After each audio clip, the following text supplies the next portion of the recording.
In the name of God, most gracious, most merciful, Mr. Y.P. Trivedi, the chief guest of the evening, Mr. Rashmibhai Zaveri, Dr. Zakir Naik, Mr. Chamanbhai Vora, Mr. Dhanraj Salecha, distinguished guests, ladies and gentlemen. Assalamu alaikum. May peace be on you. On behalf of the organizers, the Indian Vegetarian Congress, the Islamic Research Foundation, and the Rushdie Foundation, I welcome all of you today to this morning's unique program, a public dialogue on the topic, is non-vegetarian food permitted or prohibited for a human being? It is being held in a spirit of friendship and understanding each other's viewpoints. I, Dr. Mohammed Naik, am the coordinator for this dialogue. Hence, I occupy a neutral position. It is my onerous duty to ensure a fair and proper conduct of this meeting. Therefore, I would request both our speakers as well as the audience to maintain due decorum for a healthy and lively debate, as well as a dialogue. Now we would have the past president of the Indian Vegetarian Congress, Mr. Jayantilal R. Doshi, welcoming and introducing the chief guest of the evening, Mr. Y.P. Trivedi. Mr. Jayantilal Doshi.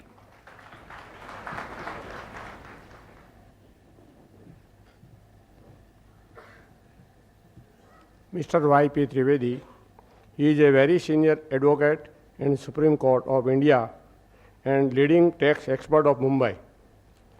His activity in economics field inside ex-president of Indian Mercantile Chambers and active members of chairman of many other institute, trade and industrial body.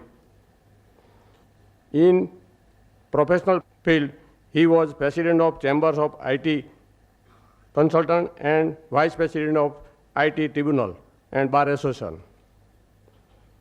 In political field, he is traders of Maha Pradesh Congress Committee, BRCC. He is also chairman and director of many public limited company, Reliance and Dana Bank. In education field, he was location of master's degree in Lower and Bombay University. He regularly continues articles of various sympathetic different papers and journalists. He has addressed a member of senior and meeting of Rotary, Lions Club, etc., and Air India and Doordarshan, etc. Thank you. Now we have Mr. Dhanraj Salecha, President of the Rushdie Foundation, presenting mementos to our chief guest, as well as garlanding him on behalf of the organizers.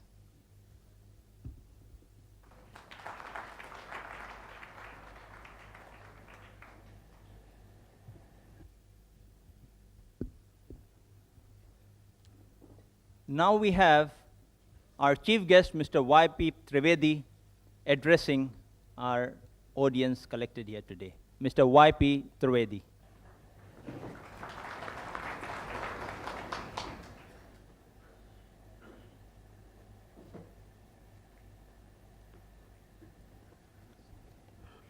Dr. Zakir Naik,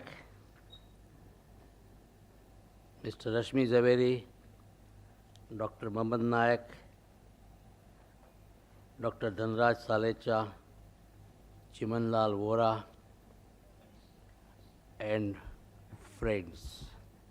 I welcome all the speakers and all of you here to this very healthy debate which is taking place. I believe that this should be the beginning of similar debates which should take place in the times to come. This debate or discussion or the clearing house of mind is probably in the best traditions both of the Hindu civilization as well as of Islam. In our mythology and our history, we have such instances of such debates taking place in the courts of kings like Janak, when people from various shades of thoughts, because Hinduism was never following one particular pattern of thinking. There was Bhakti Marg, there was non-dualism, there was Advait Marg, there was Charvaks who did not believe in any god. So all of them, King Janak used to assemble them, provoking them to debate, not trying to influence anybody, but inviting the thoughts and then leaving the debate to the people at large to make up their own mind. So that was the tradition of our Hindu religion in this land of India. That was also the tradition of Islam. In the immediately succeeding years after the demise of Prophet Muhammad, Arabia was the place of learning, logics, mathematics, astronomy.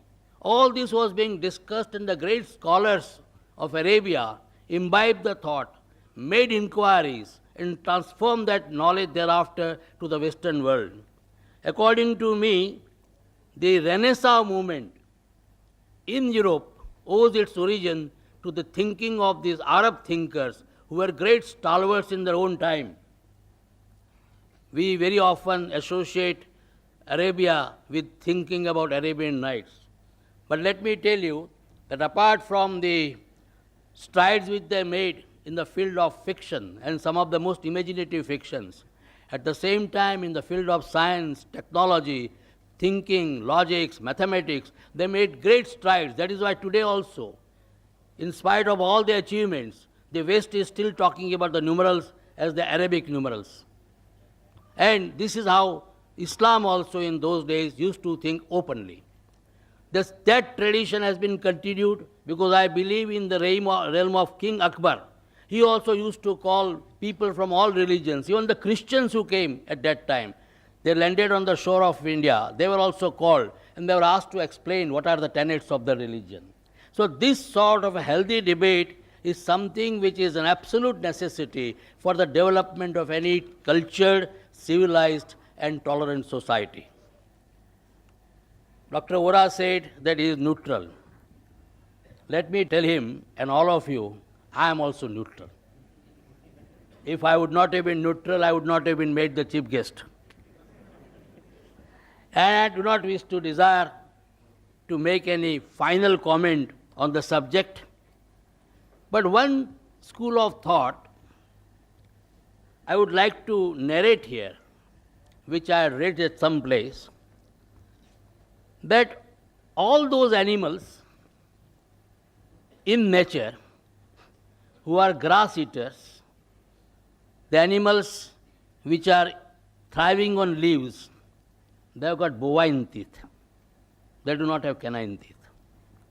All those animals which are eating flesh, meat eaters, they have got canine teeth, what we call rakshi. Human being is the one species which has got both bovine teeth as well as canine teeth. So it is very likely that nature wanted this species to survive. Nature considered that this species, human beings, are the most important species which should be there in this world. They should try to contribute, they should try to carry my message and take it further. So they wanted, the nature probably wanted this species to survive under all circumstances.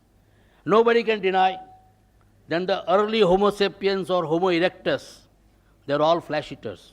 At that time there was no agriculture. If you look at the evolution as we now learn from science, it is only the advance of civilization that people started taking to agriculture.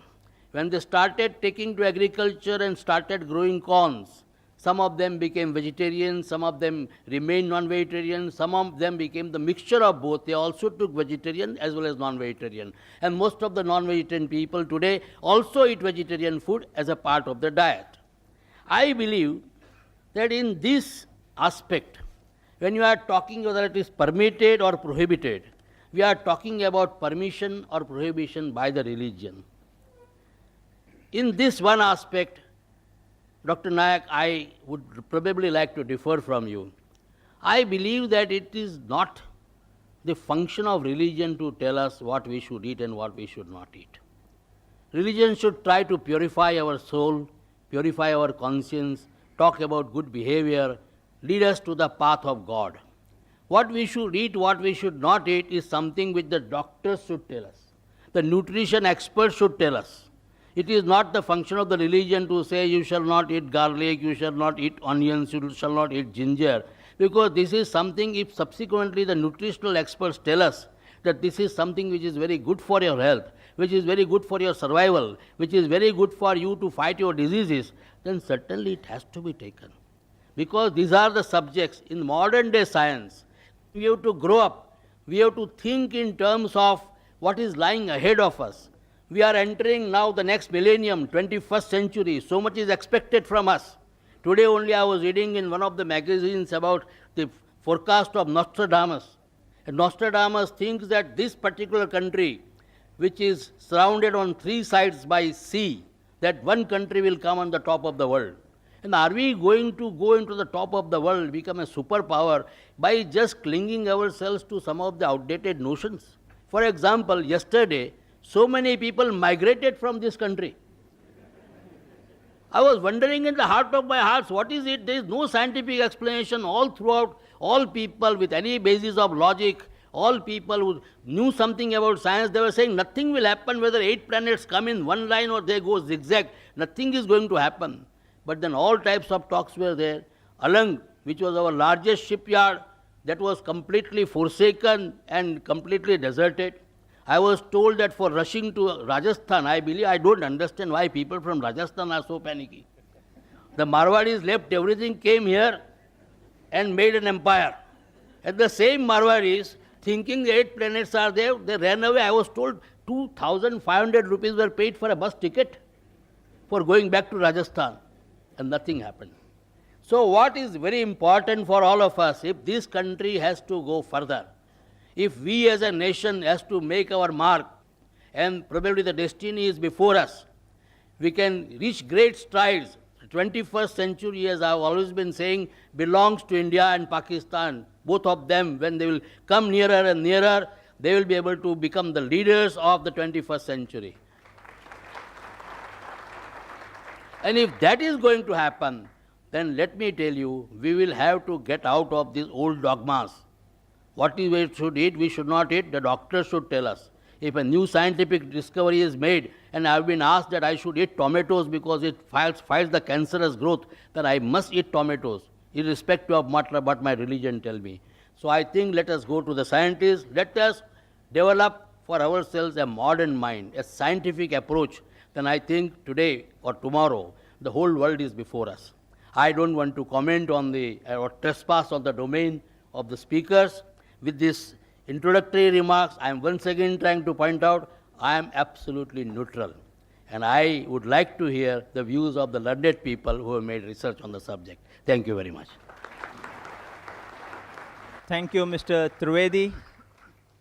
Now we have brief introductions of each of the speakers before we get into the mode of formal dialogue program. We have Mr. Chamanbhai Vora, Senior Vice President of the Indian Vegetarian Congress, to introduce Mr. Rashmibhai Zaveri.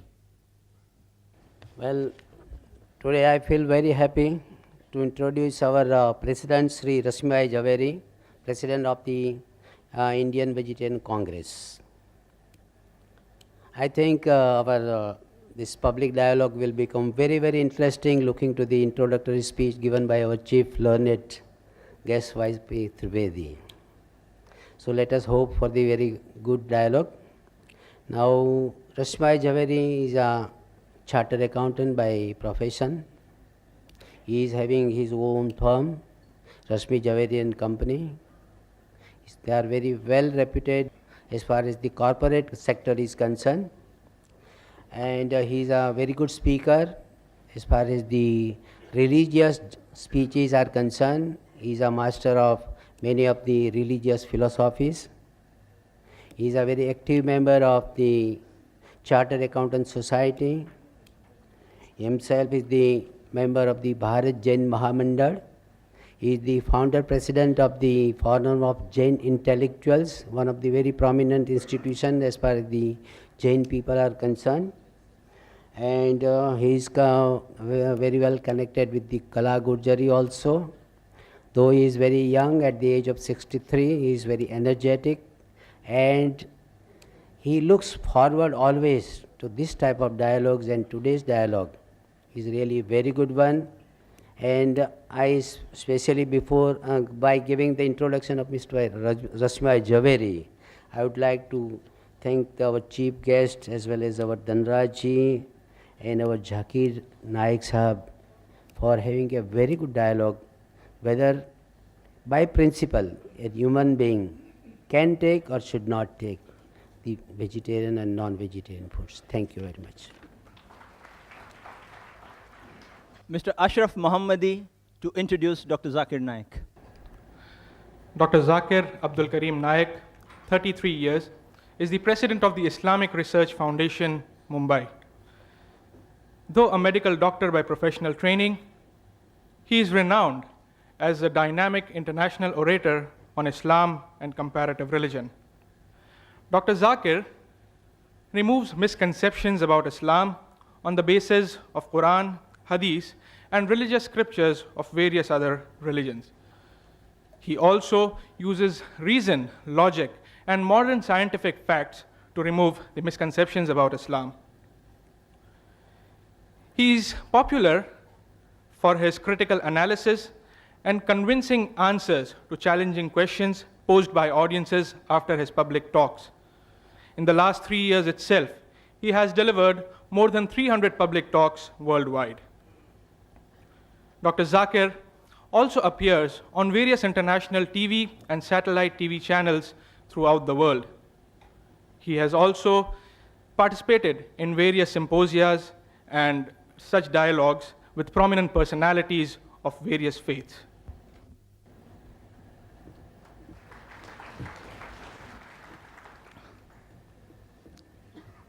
I have been asked by many persons, why are we having this dialogue, this topic, these speakers only? I hereby clarify. Mr. Dhanraj Salecha, president of Rushabh Foundation, once visited the Islamic Research Foundation office about 1.5 months ago.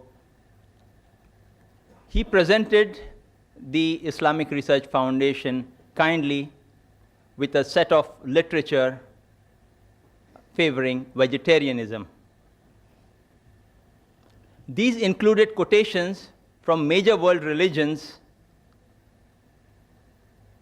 which included quotations also from the Quran and sayings of Prophet Muhammad, peace be upon him, which according to him indicate that non-vegetarian food is prohibited for human beings. After some discussions, Mr. Salecha proposed that a public dialogue be held at Patkar Hall between Mr. Rashmibhai Zaveri, President of the Indian Vegetarian Congress, and Dr. Zakir Naik, President of Islamic Research Foundation, on the topic, is non-vegetarian food permitted or prohibited for a human being? This would, in turn, enable the audience at large to know the different viewpoints of both the speakers and form their own judgment. Both the speakers agreed to the same. Just about 5 days back, that is this Tuesday, I met Mr. Zaveri, and he requested that both the speakers in their talk, refrain from speaking on other religions except their own. Dr. Zakir, though being very ardently in the field of comparative religion, reluctantly agreed. Therefore, as far as the religious points are concerned in the talk and response of our speakers, Mr. Zaveri will speak only from the Jain viewpoint unless compelled otherwise. Similarly, Dr. Zakir will speak only from the Islamic viewpoint unless compelled otherwise. This, in brief, is the clarifying background to the dialogue. The format for the dialogue will be as agreed to and decided fair by the speakers. Mr. Rashmibhai Zaveri will first address us for 50 minutes on the topic, is non-vegetarian food permitted or prohibited for a human being? Then Dr. Zakir Naik will make his presentation for 50 minutes on the same topic. This would be followed by a response session in which Mr. Zaveri will respond for 15 minutes to the matter presented by Dr. Zakir. Similarly, Dr. Zakir too would then respond for 15 minutes to the matter presented by Mr. Zaveri. When 5 minutes are left for the conclusion of the talk or the response time, I would put before each speaker a plate saying 5 minutes left, in which time they are expected to conclude. Lastly, we would have the question and answer session in which the audience may pose questions to each of the speakers alternately on the question mics provided in the auditorium. Written questions on slips of paper would be given secondary preference if time allows us. Now, I would request our first speaker, Mr. Rashmibhai Zaveri, to present his address. Ladies and gentlemen, Mr. Rashmibhai Zaveri.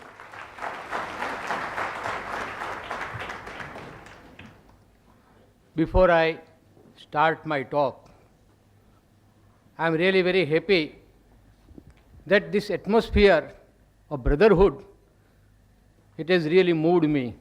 And I will request Dr. Zakir Naik to come forward and let's have a Gale Lag Ja scene.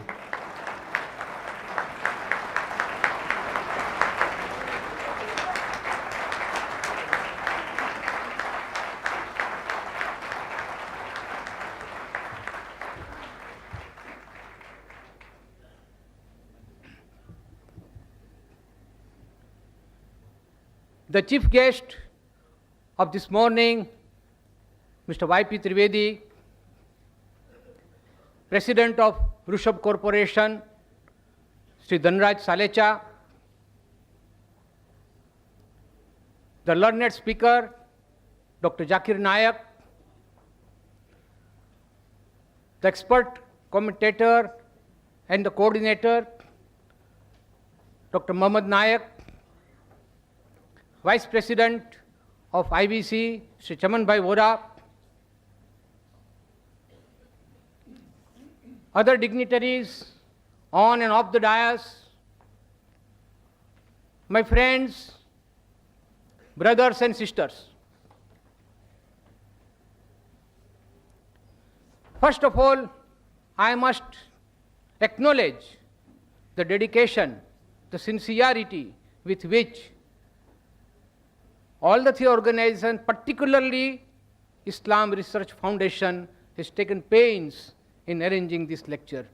I don't mind and I don't hesitate in saying the entire credit goes to IRF.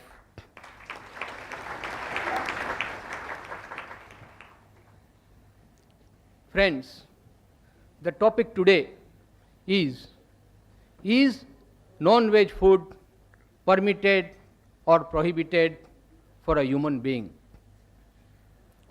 Any argument or any statement for that matter is always to be considered from a relative point of view. There cannot be any absolute truth, there cannot be any absolute statement that it is 100% prohibited or 100% permitted. So friends, let's see, as very rightly put in by Mr. Trivedi, who started the ball rolling, that we will not speak only from religious point of view. Religious has to enter. You can't divorce it from today's subject. But I would like to speak on this topic, that non-veg food is prohibited for human being from various angles. For example, geographical reason, historical reason,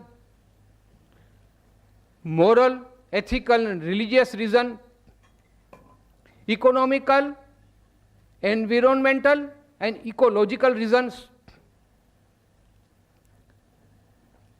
natural reasons and psychological reasons, and above all, medical reasons.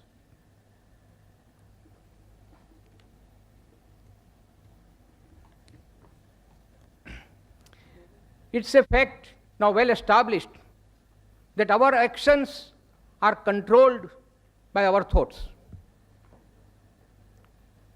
What we think, we act.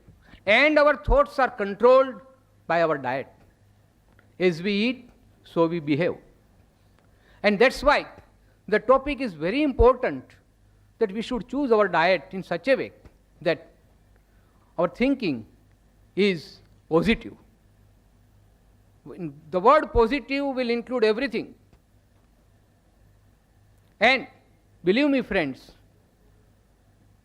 not only all the religions, but the medical science has now proved that the food that we take, it definitely influences our thinking, and so our behavior.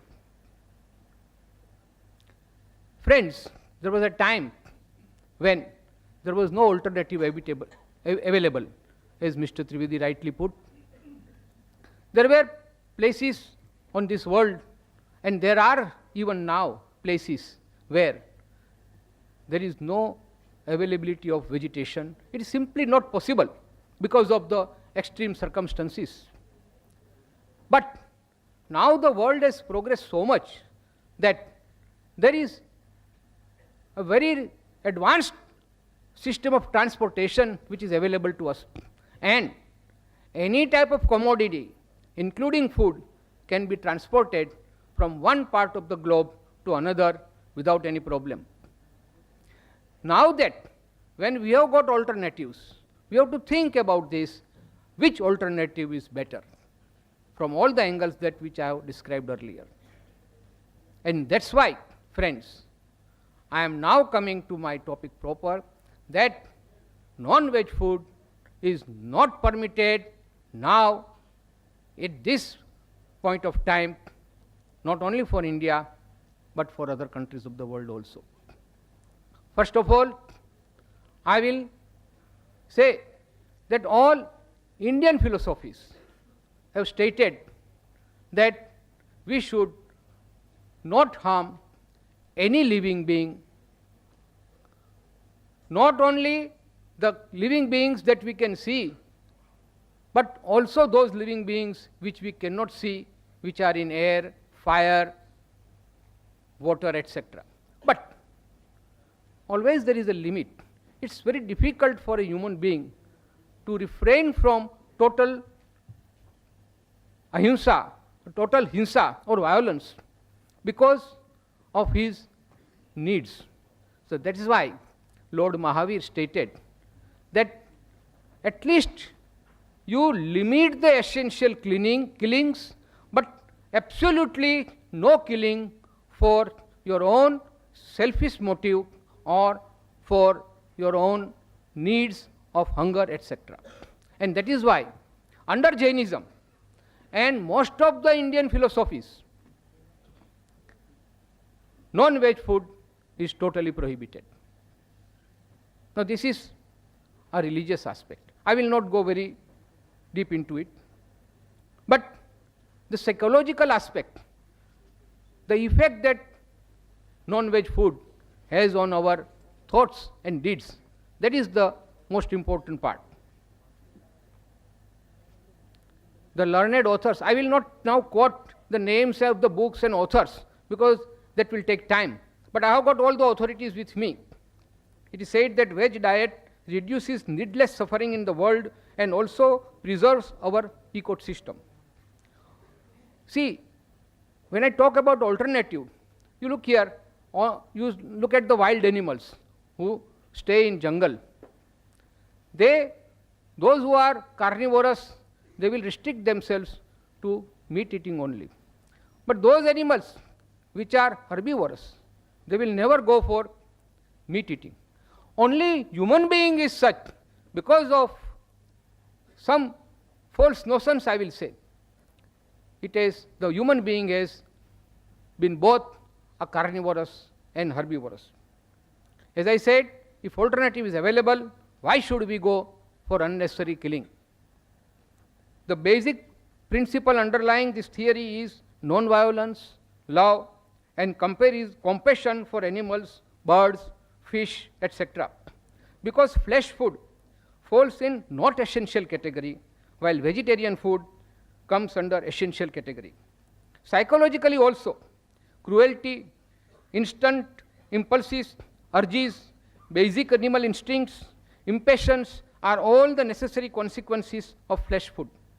By eating animal flesh, man will ingest all the animal instincts, the 4 basic animal instincts of food, fear, possessiveness, and reproduction.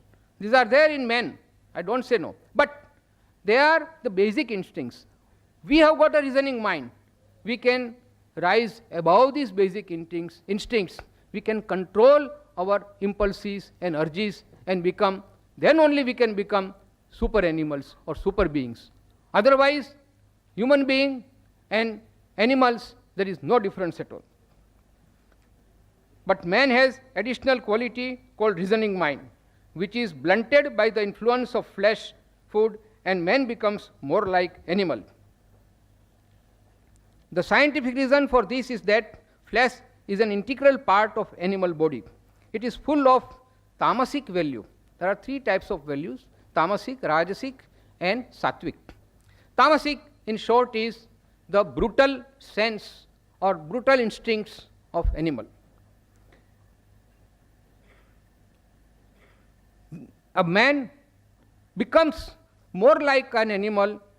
He is callous, he is cruel, he is ignorant if he is eating the food that is the part of the bodies of the dead animals. The crime rate is higher.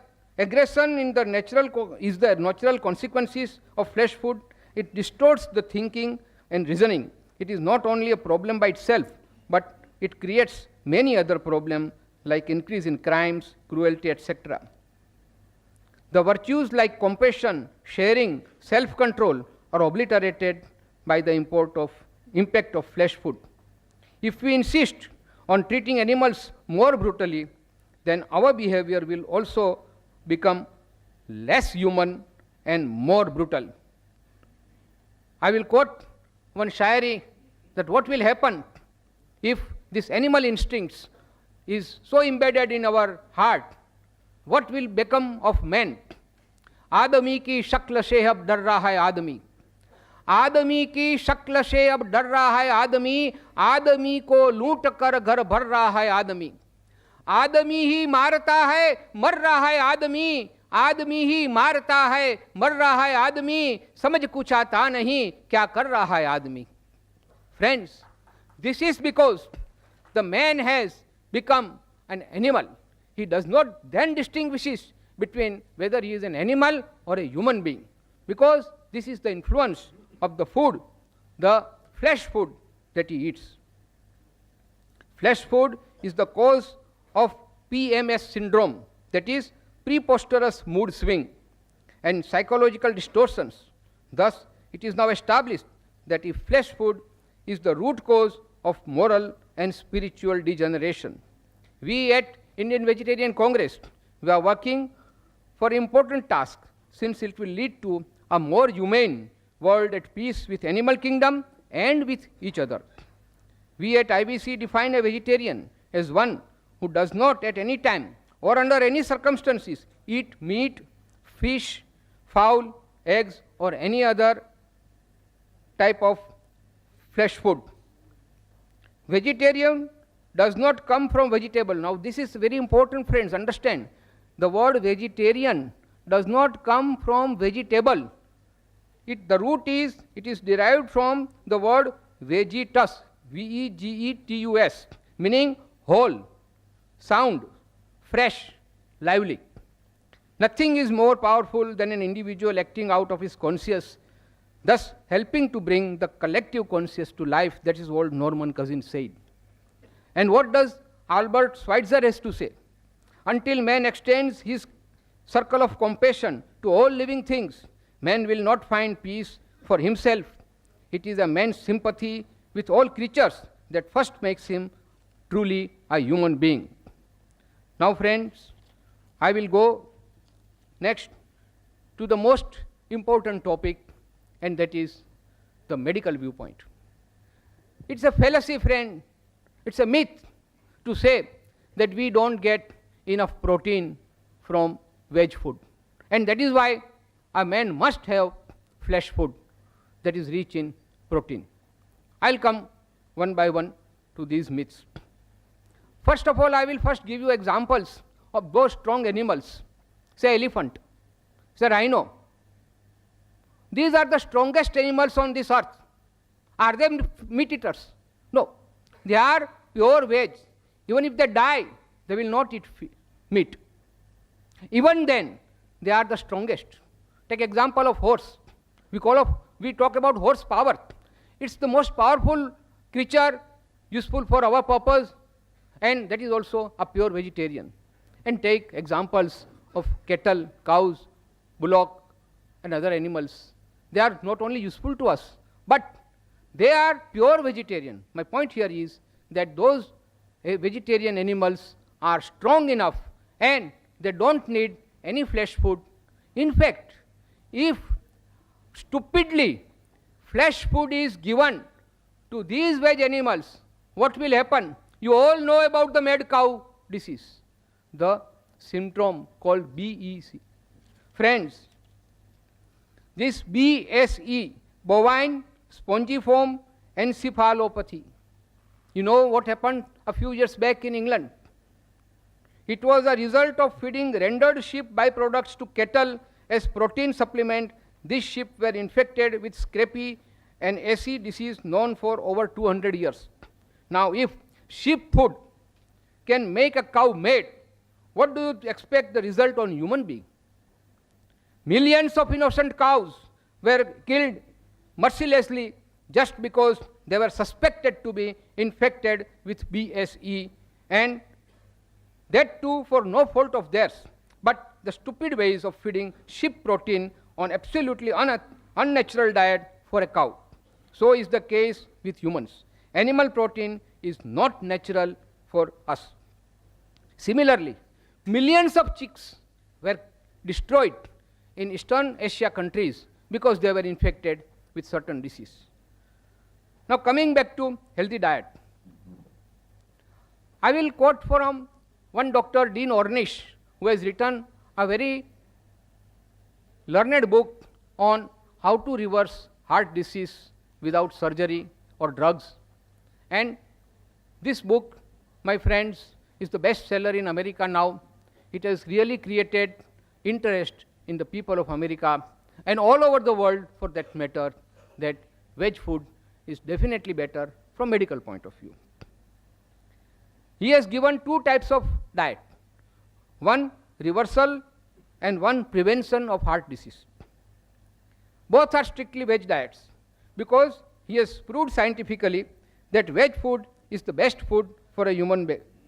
It not only helps heart patients but also reduces risk of other degenerating and fatal diseases caused by flesh food, diseases like cancers of colon, cancers of breast, cancers of prostate, obesity, high blood pressure, stroke, diabetes, gallstones. The Surgeon General of America has confirmed this in the report on nutrition and health. He has given certain facts for protein. Friends, we'll have to be a little technical about it. The protein is formed from building blocks called amino acids. These are of million varieties, of which only 3 are critical for us: lysine, tryptophan, and methionine. All these are available in animals as well as veg, plant food.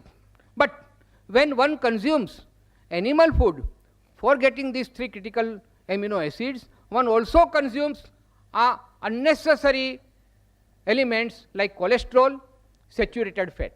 Friends, these are the 2 things that are the prime reason, the killers for human being: cholesterol and saturated fat.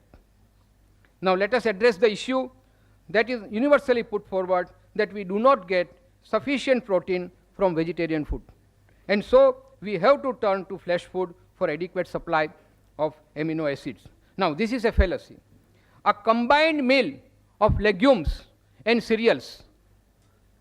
Legumes means dal, pulses, and cereals mean wheat, rice, etc. You have to combine these 2 and you get a complete balanced diet which provides complete protein, which is not different from protein found in eggs or meat, but without cholesterol and animal instincts. One dietetic association has stated positive relationship between vegetable lifestyles and risk reduction for several chronic degenerative diseases, as mentioned earlier. It has confirmed that veg diet is healthier and more nutritious. Plant food is totally free from cholesterol, which is found in both. But cholesterol is only found in animal products such as meat, poultry, fish, and dairy. Flesh food is also high in saturated fats, which our liver converts into cholesterol. Our body makes all the cholesterol we need. Now this is very important, friends. You must understand. We need cholesterol, but we don't have to take cholesterol from animal food. Our body, it's a wonderful mechanism. The biochemistry, the chemical factory of our body can manufacture all proteins, all cholesterol from our own system. 3/4 of the cholesterol in our blood is made by our body. It is the excessive amounts of cholesterol and saturated fat in the diet that lead to coronary heart disease. The other diseases, friends, which I have summarized from various journals, medical journals: epilepsy, infected flesh, kidney diseases, excessive protein, excessive uric acid. These are all the diseases because of the flesh food. Rheumatoid, arthritis, gout. This is the direct consequence of uric acid found in flesh food. Degeneration of intestines, decay in immunity system. Dr. Deepak Chopra of America has stated that our body is capable of living for more than 100 years if we take proper care of it. Now look at the population in extreme north region, Eskimos. Now perforce, because no vegetation is available, they have to take flesh food. And the average life of an Eskimo is only 30 years. All non-veg food is devoid of vitamin C and vitamin A, which is naturally available in vegetables. Avidin in eggs and other dangerous bacteria are responsible for many skin diseases such as eczema, scabies, leprosy, etc. Now I'll give you certain scientific facts. One medical study has proved that there are less heart diseases in veg people than flesh eaters. Second, it's a well-known fact that not only in India, but even in advanced countries, there is no foolproof system of medical exam of animals before slaughtering. Thus, diseases carried by them are passed on to the humans who eat flesh food. Friends, we all know that like human beings, the animals are also infected by diseases, and they are the carriers of the deadliest germs. And when these animals, they die and one eats that flesh, that diseases which were infected and which were the part of the dead body of that animal is again inherited by us. 9% of food poisoning cases, 90% of food poisoning cases are in flesh food eaters. When an animal or bird is brought to a slaughterhouse, now this is a friend which is again, it needs some explanation. If you have visited a slaughterhouse or a poultry, you will know this. When the animals are brought to the slaughterhouse and when they know that they are going to be slaughtered, the pain, the agony, the anguish that runs in the system, it gives rise to adrenaline, the hormones, which mixes with the blood and into the flesh. Now these instincts of fear, anguish, anger, despair, all negative points are then becoming part of the flesh food and it passes on to the person who eats. And that is why, friends, I say that when one eats flesh food, he becomes more like animal and less like a human being. I will now turn to the fallacy that eggs are necessary for growing children because they contain protein. As I said, excessive protein is more harmful than useful. And the protein that we find in pulses, in cereals, is much more richer and natural than the protein, the excessive protein we find in animal food. Now I'll give you the example of egg. Each egg weighs about 100 grams and has 170 calories. It contains 13.6% of protein, as against that any dal or pulse will contain 24% of protein, much more than the egg. Of same 13, egg will contain 13.3% saturated fat, while there is no saturated fat or very little of 1% in cereals and pulses. 450 to 500 milligram of cholesterol is contained in egg, one egg. Amino acid called methionine, which destroys vitamin B. Large quantity of sodium salt. All these are part of the egg. And when one eats egg, he is then infected, his body is infected because of this excess protein, cholesterol and saturated fat. It does not contain any carbohydrate. It does not contain any fiber. Friends, the medical science has now come forward and stated that for our digestion, we must have fiber. And fiber is found only in vegetable food and not in the flesh food at all. Now, cost-wise, I am only comparing the egg now. Cost-wise, for 1 gram of protein, the cost of egg is 4 to 5 times more than the pulses, wheat or soya bean. Cost of 100 calories, it is almost 10 times the costlier than the pulses. Thus, pulses, wheat, etc. are not only cheaper, but they provide other important nutritions like vitamins, minerals, fiber, etc. Now let's take a look at the poultry farming. Now they call it poultry farming, it's a totally misnomer. I tell you, sir, it is a poultry factory. The way in which the birds are stored there, they have to climb upon one another to eat or drink because there is not sufficient space. Even the poultry people, they say that this is our factory and these are our merchandise, they are goods, nothing but our products. We are not concerned whether they are living beings or not. They are totally devoid of any compassion, any karuna, and that is why these things are also reflected in the birds. The birds are stored like commodities.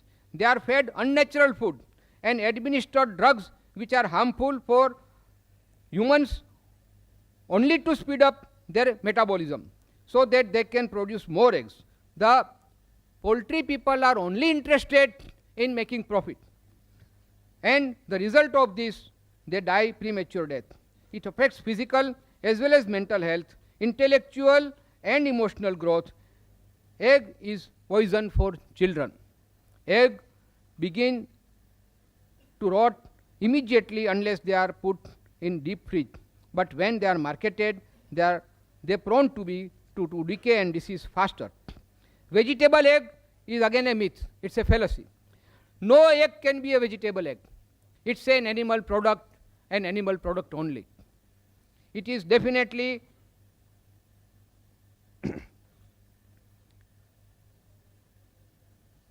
it's definitely an animal product. It can never be called vegetable item. It's a misnomer. It's a deception.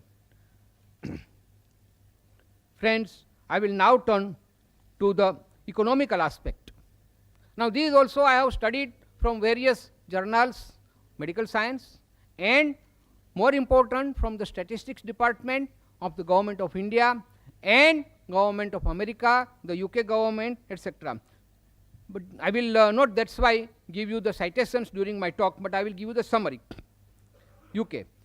The survey has stated the land required to produce the fodders to feed the animals to obtain flesh food is 14 times more than that required for vegetable diet to feed men directly. Because what happens? First you grow fodder, you feed it to the animals, and then you kill the animals for flesh food, and that is how you get your flesh food. But if the same land is used for agriculture, for pulses and cereals, that same piece of land can support many more families, and here only few families can be supported by using this land for pasture. I have been given one statistics. 10 square acres of land can support 10 heads of human beings or 10 heads of cattle for the whole year. But 10 heads of cattle for meat cannot support even one single person throughout the year.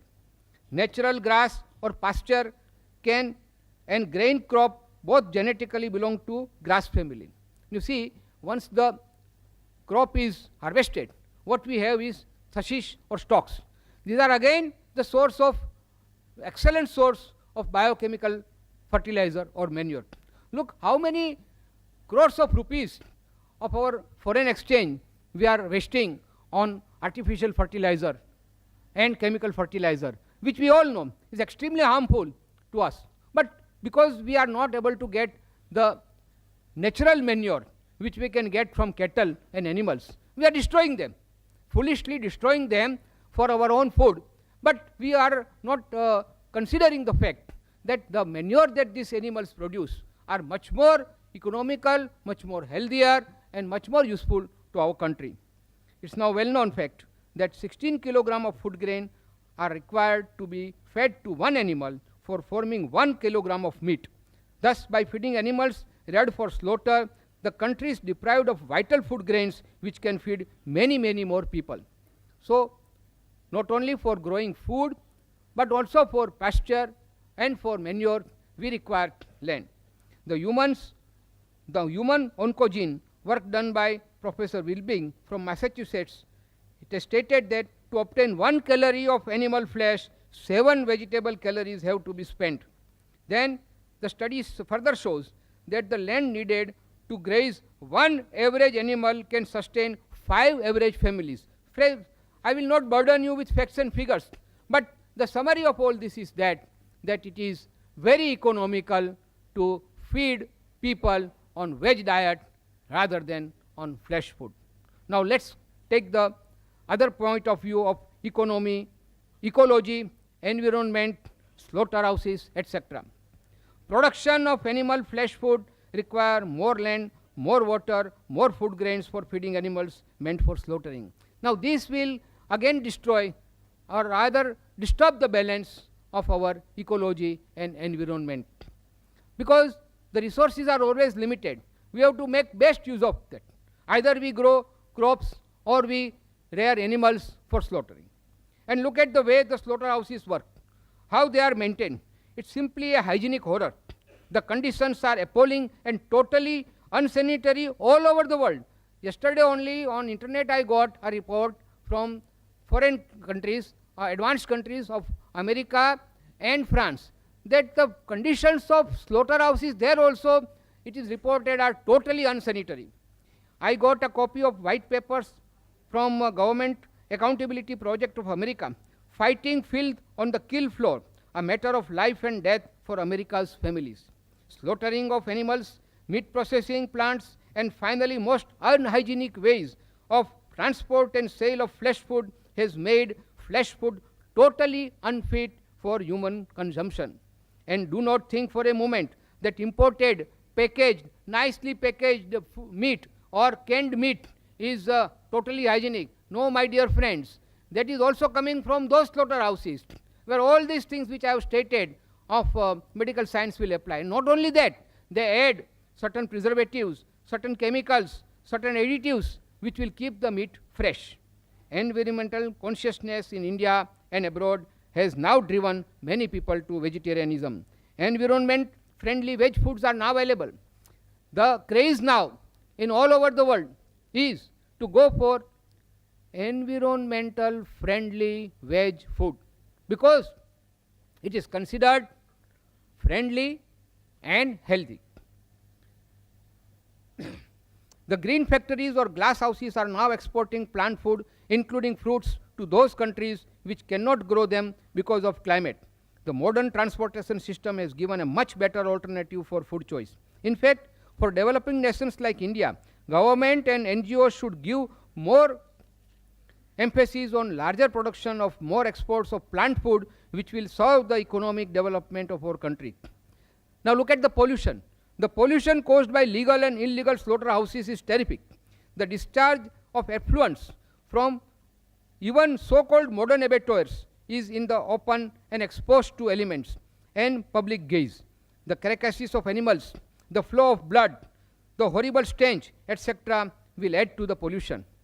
Ecological balance. Utility of animal world for human welfare cannot be overemphasized. Both are interdependent. Cows, sheep, fish, frogs, etc. are much more useful to us alive than dead. Then why should we kill our friends and our helpers to satisfy our taste buds? We should not be so much ungrateful, my friends, to our lesser beings. We call them animals or birds. Look at it from another point of view of natural manure. I have already stated that the animals produce much more natural and healthy manure than the artificial manure. Artificial chemicals, manures cost us dearly. Now again I'm coming back to our economic term. We are importing artificial chemicals for manure purposes. That is again a drain on our exchequer. Friends, I will now briefly give you historical and geographical views. I have already touched upon it. Historically, in certain dry areas of miles and miles of desert where no vegetable can ever grow, maybe only food was survival was the animal food. Geographically, I stated as like Eskimos, there was no alternative. But once we have got this better alternative, which is healthier, which is more economical, which is more eco-friendly, why not go for such food? And friends, I will now go to the most important point, which will prove my point beyond any doubt that why man is vegetarian by nature. I have got some 16 points here to compare how our body is built up. As Mr. Trivedi has started the ball rolling in this fashion of bovine teeth and non-bovine teeth. Now I will first say about herbivorous. Teeth of herbivorous animals are embedded in the jaws, short, blunt, close to one another. While in carnivorous, they are sharp, pointed, long and conical. The 2 or 4 teeth that we have got, like some people say they are like dog animal. They are not for meat eating, but they are found also in apes and chimpanzees, and which are fit for plucking the fruits and eating the fruits. The claws, no sharp nails for herbivorous, they are fit to pluck fruits only, while in carnivorous, the sharp nails helps in tearing apart the prey easily. Jaws and chewing habits. Jaws of herbivorous will move up and down, left and right, that is in all directions. They swallow their food after chewing, while the carnivorous, the lower jaw moves upwards and downwards only. They swallow their food without mastication. Now friends, you go on comparing this. I will only say herbivorous and carnivorous. It is for you enlightened friends to see how our human body and parts of our human body will fit, whether it will fit with herbivorous animals or with carnivorous animals. Tongue. The tongue of herbivorous is quite smooth, while that of carnivorous is very rough. Water drinking habit. That's a very important thing. My friend Dr. Paresh Dalal told me. He said that these herbivorous animals, they drink water with lips by suction, while all the carnivorous, they drink the water with tongue, they lap up. We don't do it. We always use our lips. Now come to the length of intestine. Longer intestines are found in herbivorous, about 4 times the body length. This cannot quickly expel the flesh food, while in carnivorous, smaller size of intestine, almost equal to the body length, and helps to expel flesh food before it gets contaminated. Liver and kidney. Smaller in proportion in herbivorous, so they are unable to throw out waste material easily, while in carnivorous, liver and kidney are longer in proportion, so they can throw out waste material easily. Digestive system. There is a less hydrochloric acid in digestive system of herbivorous, thus flesh cannot be digested easily, while obviously in carnivorous the quantum of hydrochloric acid is much more, and that is why they can digest the flesh food, but human being cannot. Salvia. In herbivorous, like human being, the salvia is alkaline and contains ptyalin, which helps in digesting carbohydrates found in the grains, while in carnivorous the salvia is always acidic. The blood pH is alkaline like human being and herbivorous, and acidic in carnivorous. The blood lipoproteins. Human blood lipoproteins is similar to all herbivorous, while it is not similar to that of carnivorous. Sense is weak. All the senses, particularly the eyesight, is weak in herbivorous and very powerful in carnivorous. Sound, the voice is not, the herbivorous sound or even the human sound is not frightening, unless of course we can make it now frightening. But by nature, the sound of all herbivorous is mild, while that of carnivorous like lions and tigers is very coarse and frightening. And lastly, infants. Normal sight power of right from, now see the young ones of herbivorous, right from the moment of birth they can see very clearly, while all the infants of carnivorous wild animals are blind at least for a week. Now friends, it is for you to justify whether man fits by nature in this category of herbivorous, grain eaters, or in the category of carnivorous, the flesh eaters. Now friends, I will now tell you about certain great persons who condemned flesh food. Looking at the world's history, we find that all great scholars, philosophers, scientists like Einstein, artists like Leonardo da Vinci, poets like Milton, Pope, Shelley, and writers like George Bernard Shaw, and religious leaders, of course, of the world. Now, who are those people? The mathematician, the Pythagoras, the Plutarch, Newton and Einstein, the scientist, Dr. Annie Besant, Reverend Dr. Walter Walsh, George Bernard Shaw, Tolstoy, the Greek philosophers Socrates and Aristotle. They are all enlightened people, and they say, yes sir, they say that blessed are those with noble qualities of tolerance and compassion, love and non-violence, who are not flesh eaters. Now friends, I will quote from George Bernard Shaw, which is very famous and widely published. We are living graves of murdered beasts. Listen what he says. We are living graves, moving graves of murdered beasts, slaughtered to satisfy our appetites. Like carrion crows, we live and feed on meat, regardless of the sufferings and the pain. Doctors once advised Bernard Shaw. He was very ill. He said that you must take some meat soup. Bernard Shaw said, I'll prefer death than to have anything with flesh food. And believe me, friends, he survived, and the doctor turned vegetarian. In the similar way, Mahatma Gandhi, his son was very sick. He was advised meat soup, and he refused, and the son survived. Why I am telling you, friends, all these things?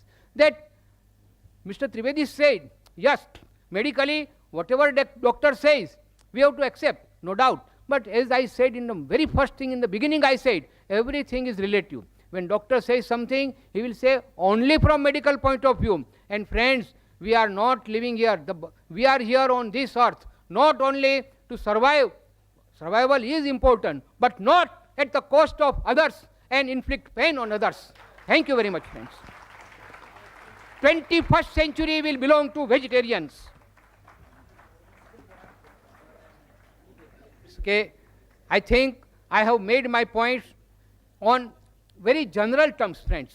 I will tell you that I know those who are regularly flesh eaters are coming from some culture, some family, some faith, and that is why they have never applied their mind. And that is what Mr. Trivedi stated, that we are here today, we have gathered here, let us apply our mind, that not only from religious angle or from our social angle, because I have seen, I'm not afraid to say that many of our Jain friends, when they go to certain gatherings, because they are afraid of the social status, they start eating meat.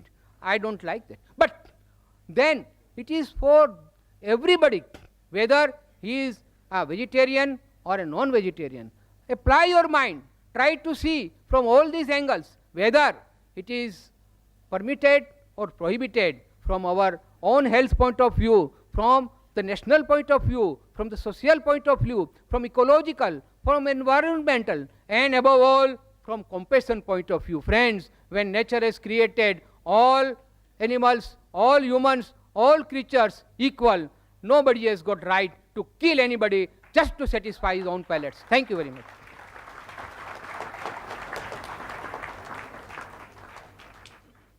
Ladies and gentlemen, Dr. Zakir Naik to present his talk.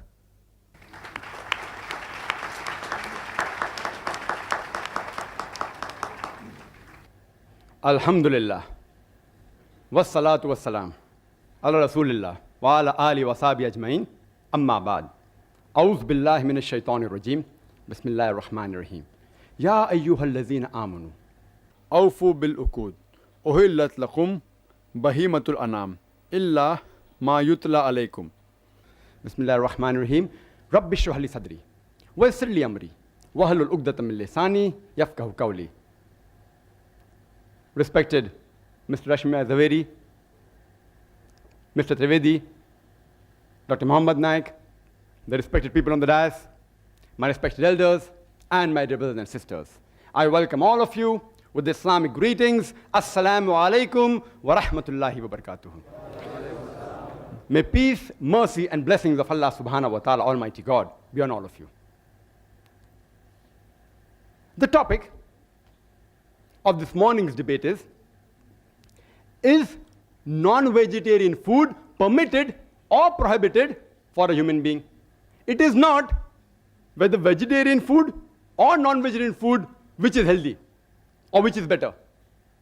If I prove that an apple is better than a mango, that doesn't mean mango is prohibited.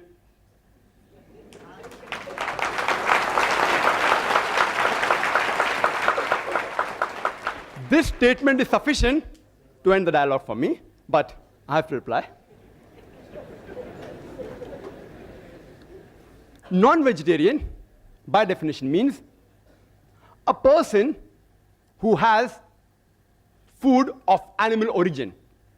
It does not mean a person who does not have vegetarian food. It does not mean a person who does not have vegetables and fruits. Let it be very clear to all of you. A more technical and a scientific word is an omnivorous diet. A person who has many types of food, especially foods of plant and animal origin. Vegetarian, as Mr. Rashmibhai very rightly said, it doesn't come from the word vegetables. It comes from vegetas, which means full of breath, full of life. He didn't give a better explanation. We can talk about it. And he didn't speak. There are various types of vegetarian. We have fructarian, who only eat fruits and nuts. Then we have the vegans, who don't have any animal products. We have lacto-vegetarian, what I believe Mr. Rashmibhai Zaveri is. They have milk. We have the ovo-vegetarians who have eggs. We have the lacto-ovo-vegetarian who have egg and milk also. We have the pesco-vegetarian who eat fish. We have semi-vegetarian who also have chicken. This classification is done by the Vegetarian Society, not by me. And you can name another 20. Time doesn't permit me. I would like to state a quotation by Dr. William T. Jarvis. Dr. William T. Jarvis, he is the advisor to the American Council of Science and Health, ACSH. And he's also the professor of public health and preventive medicine in the Loma Linda University. And he's also the founder and the president of the National Council Against Health Frauds. And he's the co-editor of the book, The Health Robbers, a closer look at quackery in America. Most of the quotations are from America. And according to him, he classifies vegetarian based on the behavior standpoint into two categories: pragmatic vegetarian and ideological vegetarian. A pragmatic vegetarian chooses his diets on objective health reasons. He is more reasonable in his approach rather than emotional. The ideological vegetarian, on the other hand, he chooses his diet based on a principle, which is based on an ideology. He is more emotional rather than reasonable. And Dr. William T. Jarvis says, one can spot an ideological vegetarian by his exaggerations of the benefits of vegetarianism. And you could see that in the talk which preceded my talk. Exaggeration of benefits of vegetarianism and the lack of skepticism and the overlooking of the fact that extreme vegetarianism can lead to potential health risks. He says that the ideological vegetarian, he pretends to be like a scientist, but he's more like a lawyer than like a scientist. And you could see that in the talk by the learned speaker. More like a lawyer than like a scientist. They gather data and information selectively against the information which is against the ideology. This may be good for a debate like the one we are having, but not for engendering scientific understanding. Dr. William T. Jarvis says that ideological vegetarianism is filled with hypotheses. It is filled with extremism from which even scientists and doctors are not immune. And that you can see the quotation. Mr. Rashmibhai Zaveri has said several diseases. And it's possible for me to refute each and every, but if time permits. He's talking about science, but the approach was not scientific. All can be prevented very well. Prevention is better than cure, is the base of the medicine, which time will not permit me to go into health reasons, etc. In the rebuttal, if time permits, I'll try and cover most of the other aspects. And health, I will try and cover in the rebuttal. Let's analyze the various reasons why a person chooses a food habit. It can be religious, it can be geographical location, it can be a personal choice, smell, taste, color, due to humane or ethical consideration, due to anatomical and physiological consideration, due to behavioral consideration.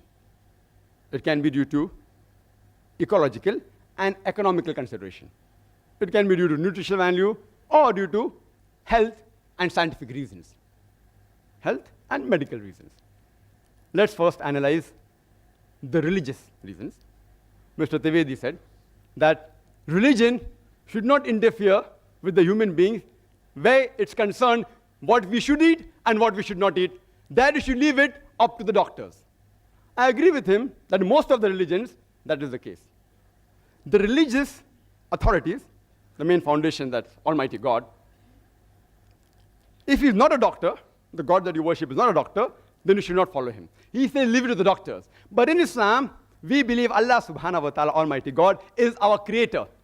And the creator of the human beings has far superior knowledge than all the doctors put together in all the years.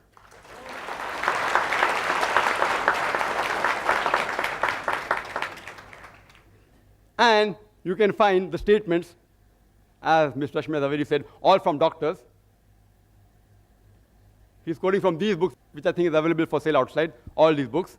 I will touch on some of these points, all out of which many are fictitious. Fictitious don't exist at all. Some are irrelevant, some are untested, and some are truths which are half-baked truths. I would like to make one point crystal clear. That while I prove undoubtedly that non-veg food should be permitted for the human beings, I do not have the slightest intention to hurt the feelings of any vegetarians. And while I prove logically and scientifically that non-veg food is permitted, and if someone feels hurt, his sentiments are hurt, I apologize in advance. I sincerely apologize. My intention is not to hurt anybody's feeling, but I have to reply to the presentation of the earlier speaker. As far as Islam is concerned, it is not compulsory for a human being to have non-veg. A Muslim can be a very good Muslim even by being a pure vegetarian. But when our Creator, Almighty God Allah subhanahu wa ta'ala, gives us permission to have non-veg, why should we not have it? And I started my talk by giving a quotation from the glorious Quran, from Surah Ma'idah, chapter number 5, verse number 1, which says, Ya ayyuhallazina amanu, O you believe, awfu bil uqud, uhillat lakum bahimatul anam, illa ma yutla alaykum. Fulfill all your obligations, and lawful for you for food are all four-footed animals with the exceptions named.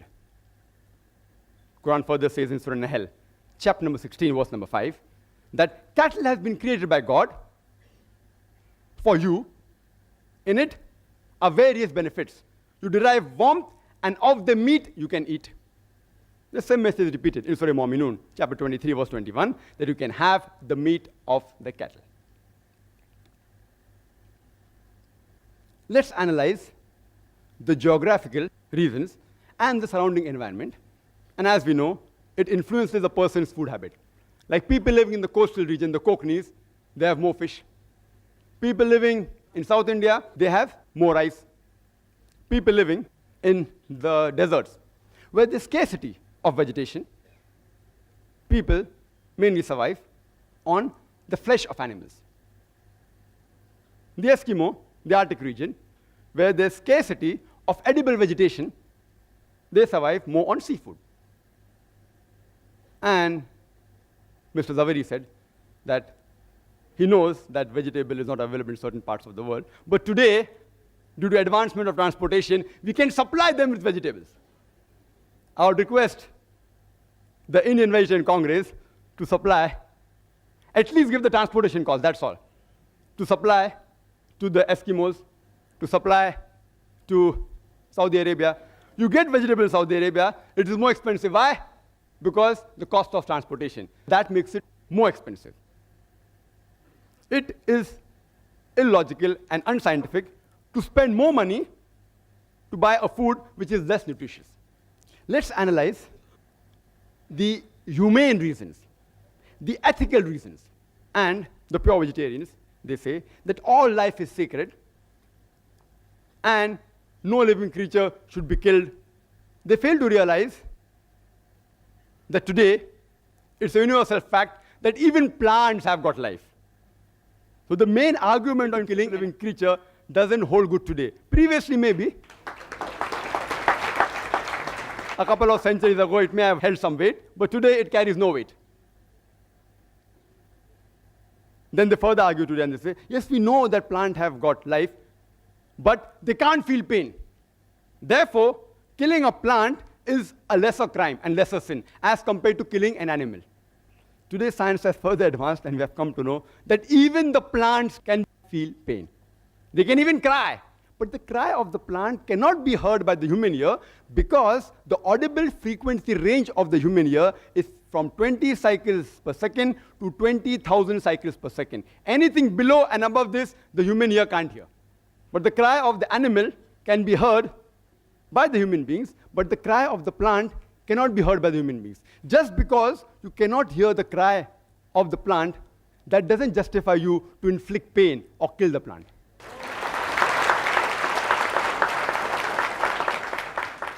There was an ideological vegetarian who had a discussion with me and told me that, Brother Zakir, I know that plants have life, they feel pain, but you know, plants, they have got about 2 senses less as compared to the animals.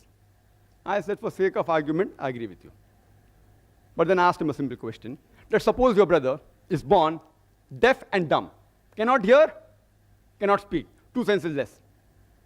And when he grows up, and when someone comes and murders him, will you go and tell the judge, oh me Lord, give the murderer less punishment because my brother had 2 senses less?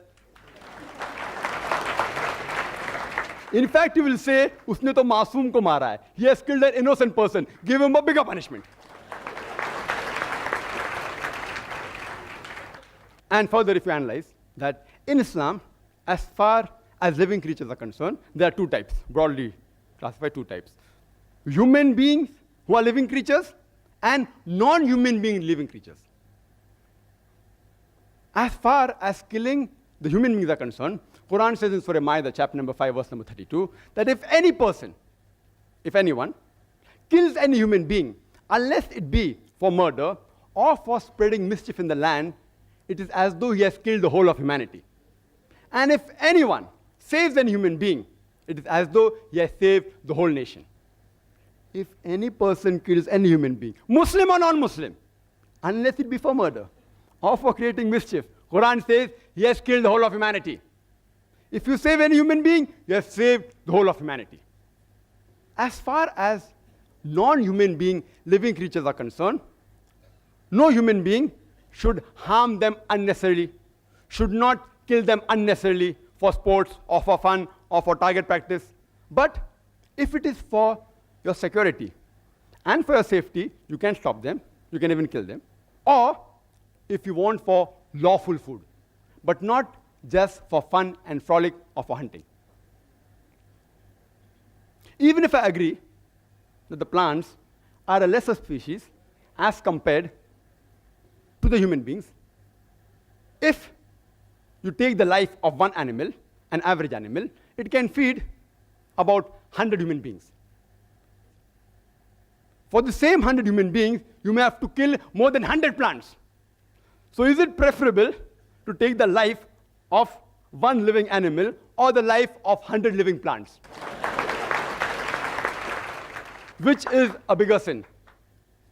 Is it a bigger sin to kill 100 human beings who are handicapped or kill one healthy human being? Which is a bigger sin? You decide for yourself. There is a vegetarian society by the name of World Foundation on Reverence for All Life.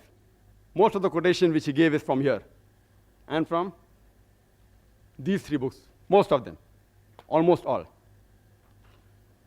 The name of the foundation is World Foundation on Reverence for All Life. They forgot to mention except plant life in bracket. And it says, all creation is one family. All life is sacred. What kind of an ideology is this? That you permit the killing of one family member, but do not permit the killing of the other family member. It's illogical and unscientific. You know, in America, there are vegetarian society who take students to slaughterhouses and they make them see the bloodshed and convert them to vegetarianism. It is like a doctor taking the young girls to observe and watch a difficult childbirth and then say, that's the reason you should not marry and should not have children. These are unethical forms of mind control. Unethical. Unethical. In fact, we should teach our children that when vegetables can be grown for food, why can't animals be raised for food? All life is sacred. I agree. Unnecessary killing them is wrong. But for a requirement, lawful food is permitted. Let's analyze the anatomical and the behavioral consideration. And there were a list of various things mentioned by Mr. Zaveri. You know, he was reading from paper at 100 miles per hour. I was trying to note down. How many disease? I, being a medical doctor, can answer, but how much can I answer? To name 10 diseases will take few seconds. To reply all 10 will take more than an hour. And here I listed a lot. I'll just try and tell you that if you go to authentic books, not researches made by ideological vegetarians, most of the answers are given on the medical aspect. Considering the anatomical and the physiological aspect, and rightly said that if you observe the teeth of the herbivorous animal, the cow, the goat, the sheep, they have a flat set of teeth. They only have vegetables. If you observe the teeth of the carnivorous animal, lion, tiger, leopard, they have pointed set of teeth. They only have animal flesh. Not non-veg, animal flesh. They are not called as non-veg animals. They are called as carnivorous animals. There's a difference between carnivorous and non-veg. Non-veg actually is omnivorous. But if you analyze the set of teeth of the human beings, we have got flat teeth as well as pointed teeth. If Almighty God, our Creator, wanted us to have only vegetables, why did He give us these pointed teeth for what? And Mr. Zaveri said, these pointed teeth, they are not referring to the dog. They refer to the apes. He doesn't know the scientific meaning of the word canine. Comes from the root word caninus in Latin, which means of dog. And canine means pertaining to the family of Canidae, like wolves, dogs, etc. Scientists have given this name. Canine, meaning pertinent to dog. And he said, it doesn't look like the teeth of dogs. It refers to teeth of apes and monkeys. I believe in agreeing with the argument and proving my point, then you disprove him. It's easy. Even if I agree it is the teeth like the monkeys, do you know monkeys also have non-veg? They have the lice.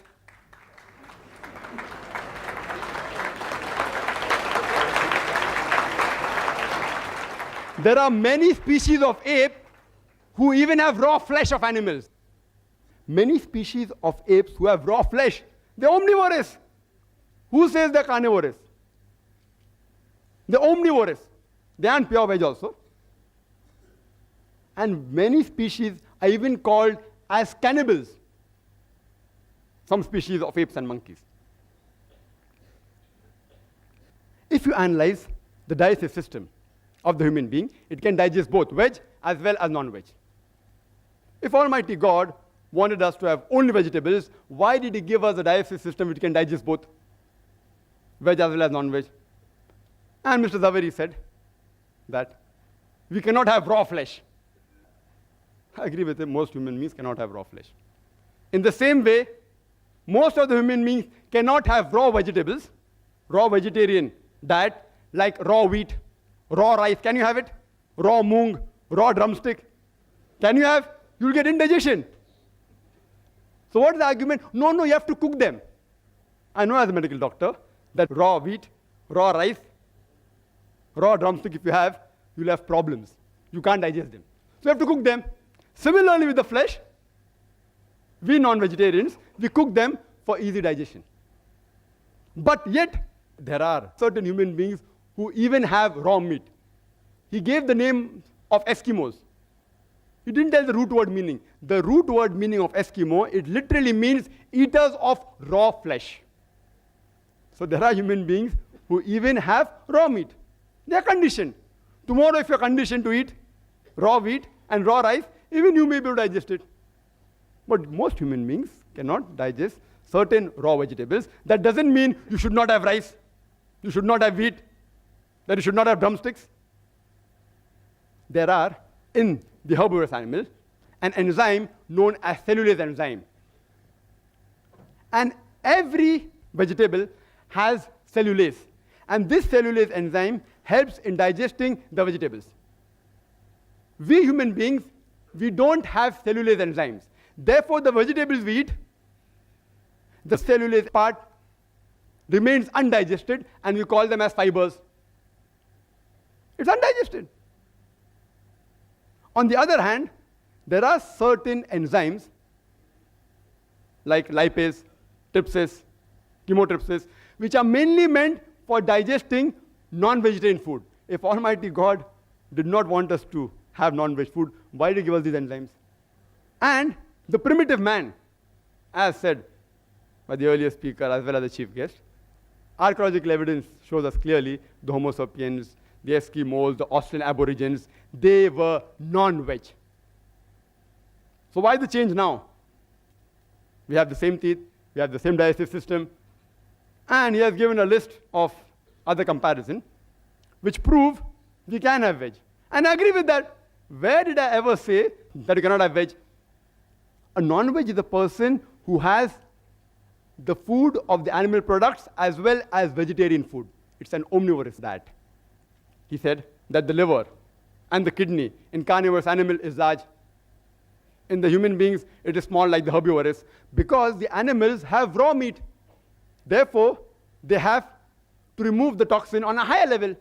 We do it by cooking the food. Therefore, God gave us a small kidney and a small liver, which is sufficient to digest both cooked non-veg and also vegetables. Similarly, with all the arguments, HCl, it's not very acidic. Why? Because we don't require it. If we don't require it, why should God unnecessarily give it to us? Same with saliva, same with the pH of the blood, same with the lipoprotein. All the arguments are that because they have raw flesh, therefore they require it. We don't require it, so why should God give us? Yes, it's required for digesting veg food and cooked non-veg food. He said carnivorous animals, they lick. And the herbivorous animals, they sip. We human beings, we do both. We do both. When we drink, while we drink, we sip. When we have ice cream, what do? We lick. We lick also, and we sip also, depending upon what is the food we are eating. Even the tea we can lick, not that we can't lick. But why do waste time? It will take more time. Similar with all the arguments he's given about the teeth being closed. Because we also have vegetables. If God would have asked us not to have vegetables, then maybe the teeth were far apart. He asked us to have both non-veg as well as veg food. And there are various verses in the Quran talking about various foods, pomegranates, talking about vegetables, talking about dates, etc., which we should have. The plants, many vegetarians say, that they regrow. Therefore, we aren't killing the plant, and there are some plants which have that facility, not all plants. There are various, which we cut, it regrows. So if this is the only argument, that because it regrows, you can have veg food, if you cut the tail of the lizard, it regrows. Will you have the tail of the lizard? It's a delicacy. There are human beings, the Australian Aborigines, they relish the lizard. Will you have the tail of the lizard? And the answer will be no. You know what I'm doing now? I'm behaving like a lawyer. I'm feeling ashamed to answer all these things, but I have to do, because it is also a debate. I had come here so that we understand better and have a friendly understanding of each other, but I have to behave like a lawyer also, besides being logical and scientific, because the arguments put forth, anyone who has general knowledge can reply. But because people don't have general knowledge, many people aren't aware. That's why these arguments may satisfy many people. And all these arguments are given in the books, which are distributed. Meat Eating, 100 Facts by Nemi Chand, distributed by Jain organization, also by the Indian Vegetarian Congress. This is a book given to me by Mr. Zaveri. 100 Facts about egg, vegetarian or non-vegetarian. Each and every argument can be disproved. Certain things I know that non-veg causes diseases which can be prevented. Let's analyze the behavioral consideration. He gave certain arguments. The food we eat has an effect on our behavior. I agree with him to a certain level. The food we eat has an effect on our behavior. That's the reason we Muslims have the flesh of herbivorous animal like goat, sheep, who are docile and peace-loving. We want to be peace-loving and docile.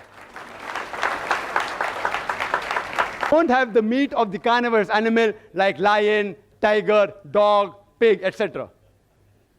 And the Prophet clearly says all these animals are prohibited. We are peace-loving people. Therefore, we want to have animals which are peaceful. And countering argument, you all eat plants and you all behave like plants. That is suppression of the senses, a lower species. I know scientifically it is wrong. I'm only behaving like a lawyer. I feel ashamed to speak these points as a medical doctor. It's not true that you eat plants, you behave like plants. But the argument he has put forth, I'm giving a counter reply. You eat plants and you behave like plants, weak and suppressed, can't move properly. I'm sorry. I really apologize. I apologize. I have to reply to the arguments. I apologize if I've hurt the feeling of any vegetarian. It is not scientifically true. It's just an argument, a counter argument. Further, he gave the list of various peace-loving people like Mahatma Gandhi, and I respect Mahatma Gandhi because he has done certain good things for India and humanity. But if, because Mahatma Gandhi was peaceful, indicates that if you have veg food makes you peaceful, then today if you analyze the list of the Nobel Prize winners for peace, almost all, or most of them are non-vegetarian. Menachem Begin, non-veg. Yasser Arafat, non-veg. Anwar Sadat, non-veg. Mother Teresa, non-veg. Mother Teresa.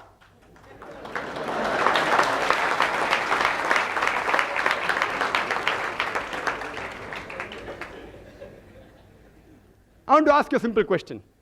Which man in the history of humankind is known maximum for killing maximum human beings? Can you guess?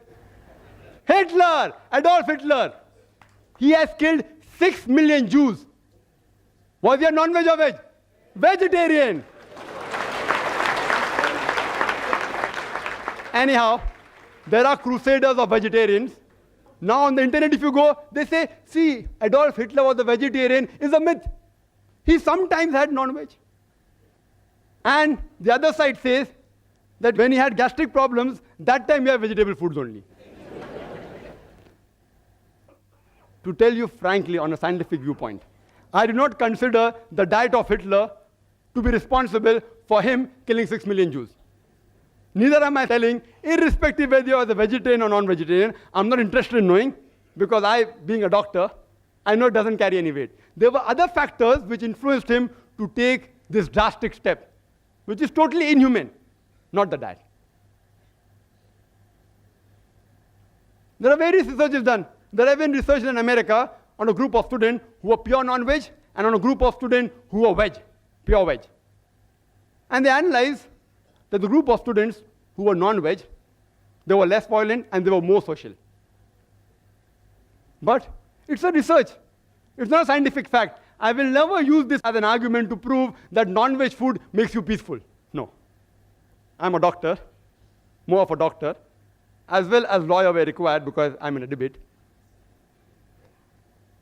There are researches, but these researches aren't scientific facts. Most of the statements what Mr. Zaveri made, all were researches, not scientific facts. There is not a single authentic medical book which says that non-veg food in general should be prohibited. Not a single. All these are researches, like the research done by this person in America. Then they say that veg food makes a person intelligent, and he gave a list of great names. Albert Einstein, and Isaac Newton, etc., etc. If we analyze the list of the Nobel Prize winners in all these years, majority were non-veg, majority. And today, animal behavioral scientists, they say that the carnivorous animal should be more intelligent than the herbivorous animal in order to catch the prey. If he's not intelligent, how will he catch the prey? But anyway, I'm not going to use this as an argument, therefore non-veg food makes you intelligent, because these things don't actually affect a human being. The diet does affect a human being, but these arguments don't affect. These arguments don't affect. And all the other arguments given, they don't carry weight actually. There are people who give examples that non-veg food makes you strong is a myth. It's a scientific fact mentioned in several medical books, authentic, that non-veg food is good for health. It does have disease also, you can prevent them. There are proteins, which I'll come to it later on. And to counter-argue that, they're giving an example of Yadunath Singh Naik. Has anyone heard of him? Yadunath Singh Naik. In the army, it is mentioned in this book, Vegetarian or Non-Vegetarian, Choose Yourself by Gopinath Agarwal. Yadunath Naik, being a vegetarian in the army, in wrestling he defeated 2 non-vegetarians. Therefore, veg food makes you strong. I feel ashamed to reply to these arguments. I feel ashamed. It's a known fact that the title holders of world wrestling, yes, there are vegetarian wrestlers also, but if you compare with the full world, almost all the title holders of world wrestling are non-veg. The person known in bodybuilding maximum, who is he? Arnold Schwarzenegger. 13 times world titles he got. 7 as Mr. Olympia, 5 as Mr. Universe, and 1 as Mr. World. What was he, veg or non-veg? Non-veg. The boxer Muhammad Ali Cassius Clay, non-veg. Mike Tyson, non-veg. Yes, of course, non-veg food does add to the strength. That is a scientific fact. That's the reason that if you analyze that when a person is convalescing from a disease, it's preferable non-veg food. Not that you have to have non-veg, it's preferable, egg, etc. And I'll come to it later on. And then they give an example of a wrestler, Professor Ram Murthy. Never heard his name. He says it's a world famous wrestler. Who has heard of him? Anyone has heard of him? Professor Ram Murthy? No one. World famous. Where do you get this news from? World famous. Then they give the example of Parmajit Singh in London, pure vegetarian, who skips 2,000 times a day. Therefore, vegetarian food makes you an athlete.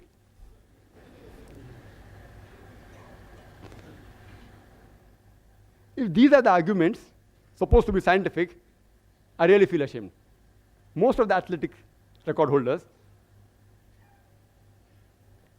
here's the Guinness book. You can go through it. I've brought it along here. All mentioned about bodybuilding, athletic, 100 meters dash, all these people. If at random also you check up their dietary history, even giving benefit of doubt, more than 80 to 90% will be non-veg. But I will be a fanatic if I say that all these records are only due to the diets. I'll be a fanatic. A few records may be related to the diet, but not all. For the argument they give that the smell and the sight of a carnivorous animal is strong. The night vision is strong. As Mr. Rashmibhai Zaveri said, night vision and sense of smell is strong in carnivorous. In herbivorous, it is less. In human meat, it is less. Therefore, we should be vegetarian. There are herbivorous animals, like the bee, whose sense of smell is very strong. And they even have a very good night vision. See, these are arguments which are not scientific, may be useful in a debate to convince the people illogically. Therefore, I'm here. Then he gave the example. Animals have hoarse voice, coarse voice, the carnivorous animal. Herbivorous animal don't have coarse voice. And to ask you a simple question, which animal is maximum known for a hoarse voice? Donkey. Veg or non-veg? Veg or non-veg? Veg. Anyway, by no means am I trying to prove that vegetarian food creates hoarse voice or non-vegetarian food creates melodious voice. If you see the list of singers, many are non-veg, many are veg also. So just by quoting singers who are veg saying, oh, that's why vegetarian diet makes you melodious, is all illogical arguments. Really, I feel ashamed to answer all these things. And he gave certain economic points. That economic reasons why we should have vegetarian food. It's more economical, according to Mr. Zaveri. And he gave several statistics, so many calories, so many this, so many tons of protein, which is mentioned here. From where they get the statistics, God alone knows. And he mentioned some protein. It's also mentioned in this book that 1 kg of animal protein that we get, we have to feed so many plants, etc. Therefore, it is equivalent to 7 kgs of veg protein. So if you're having meat for 1 kg protein, you are taking 7 kg vegetables. Therefore, vegetable is cheaper. How they get this kg of proteins, I being a medical doctor don't realize. Is it kg of food or kg of protein? And if I agree with them, I agree with them. Okay. You say, for sake of argument, 2 plus 2 is 5. I agree, and then ask you, let's see, take 2 rupees, give me 5 rupees. Take 2,000, give me 5,000. Similarly, if I agree it is right, all the statistics, then I tell that the vegetarians, they should thank the non-vegetarians. You know why? Because if we would not have slaughtered the animal for food, it would have lived for another 5 to 10 years. And in that time, you would have had the vegetables of 7 to 8 people for a few years. So you should thank us from preventing the animal from eating your vegetable food. Furthermore, he gave the calculation from some record from where, I don't know. 1:14, the land that you graze required for animal is 14 times more than the land required for food, etc. Same example is given here that the land required to produce 1 ton of beef, the same land you can feed 5 average families. 1 ton of beef is equivalent to 10 or 20 tons of veg food. And the land required to graze an animal can raise 5 average families. My earlier argument also holds good here. But besides that, these ideological vegetarians, they fail to realize that the animals graze on land which is unsuitable for growing crops. They eat the plants which is inedible for the human beings, like husk and stalks, corn stalks. They don't eat plants which are edible for the human beings. Yes, they can eat. But when they enter the fields, the farmer, but natural, takes them out of the field. Why? To cause loss. Yes, if you have excess of crop, etc., there are certain governments who even feed them. And there are nomadic populations who make their living by grazing animals on land which is unsuitable for crop growing. But they eat the vegetation which is inedible to the human beings, and they make their living. Even the animal lives, even the human being lives. And today, according to UN report, about 23% approximately of the land in the world is used for pastures, 23% for forest, less than 10% for cultivation. The remaining 45%, majority, can yet be used for growing crops. Why don't you use that? Why are you running after the food of the animals, poor living creatures? Let them live, let them eat. Why are you stopping them from eating? If the non-vegetarians stop slaughtering the cattle, do you know that there will be overpopulation of cattle? Overpopulation. I am aware that human beings, they raise animals for food. That means, by methods, they increase the multiplication of the animals. But if suppose I agree that from today, all non-vegetarians stop raising animals for food and stop killing them for food, yet they will grow in population. You know why? Human beings. In all these years, our population is increasing. Even with all the family planning method, with all the birth control, hum do hamare do, yet we are increasing. There is no birth control method among the cattle, and the gestation is less than the human beings. 5 months to 6 months to 8 months, less than the human beings, and they multiply faster. So if we stop killing and stop raising, yet within a few decades, you'll have problems not of overpopulation of human beings, of overpopulation of cattle. How are you going to solve it? There are various nutrition. He talked about protein, etc. If time permits, I will speak in the rebuttal. I would like to make a statement of Dr. George R. Kerr, which is sufficient to counter all his arguments on health. Dr. George R. Kerr, he is the professor of nutrition in the University of Texas. Why I'm giving the designation, you can come to know that these people actually specialize in catching health fraud. People who deal in fraud in health. He says that virtually all authors of the diet and disease books, they propose hypotheses which are untested, ill-tested, unfound, unlikely, or disproved.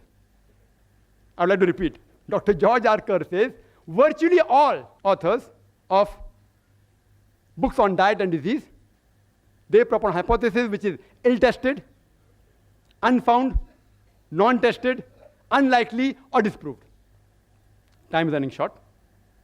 I would like to make the statement that's given by the American Council on Science and Health. Just a statement. See, they are experts. These quotation of research aren't scientific facts.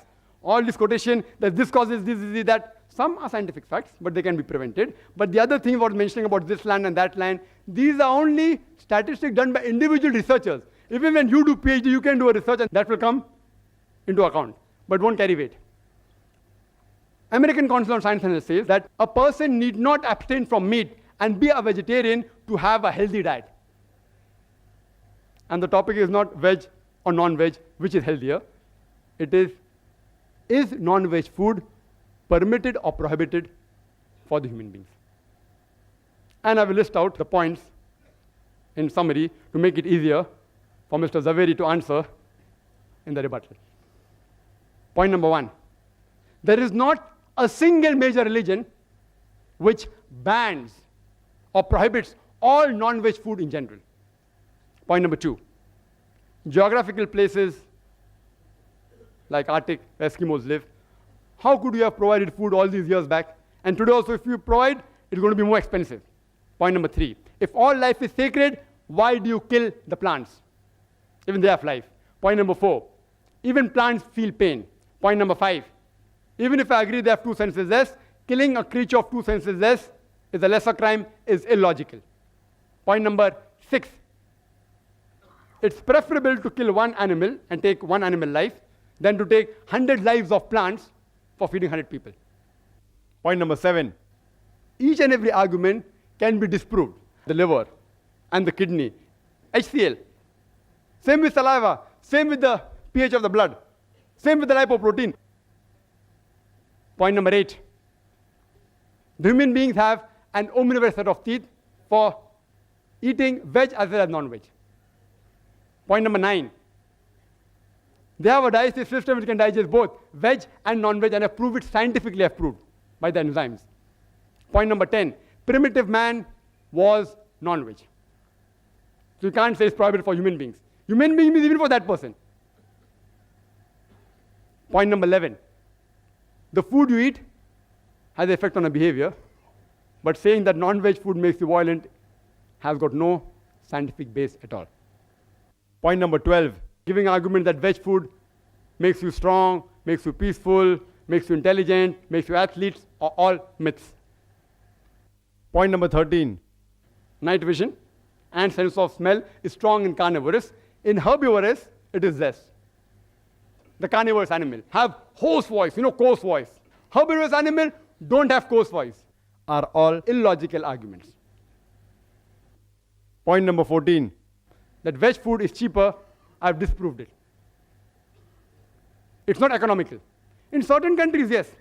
Like India, it can be. But if you go abroad, in the Western countries, veg food is more expensive.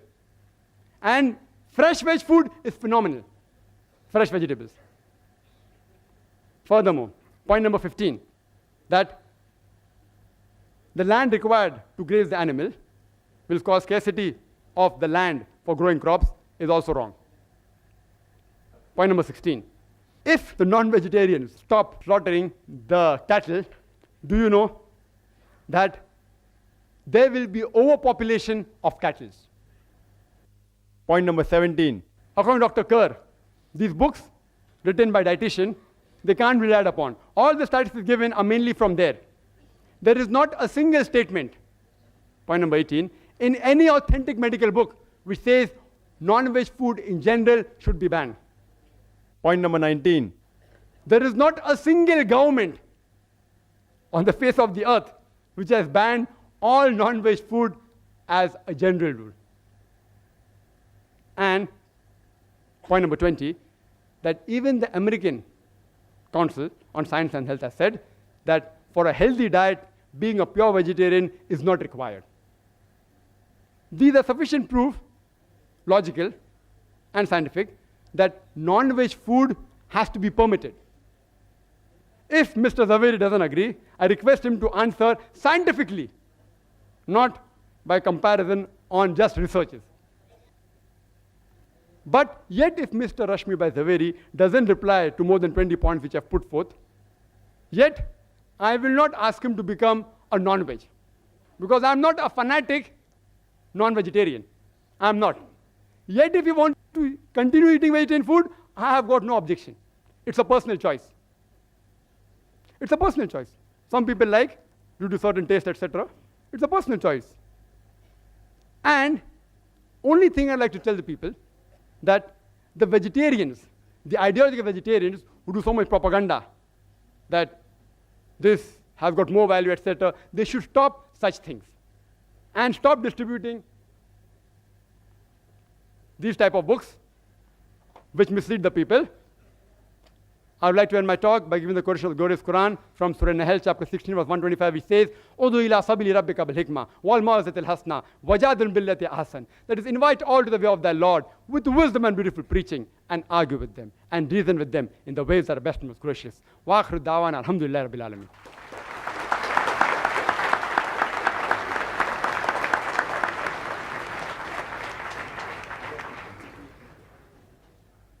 I now call upon Mr. Rashmibhai Zaveri to present his response to Dr. Zakir Naik. Ladies and gentlemen, Mr. Rashmibhai Zaveri.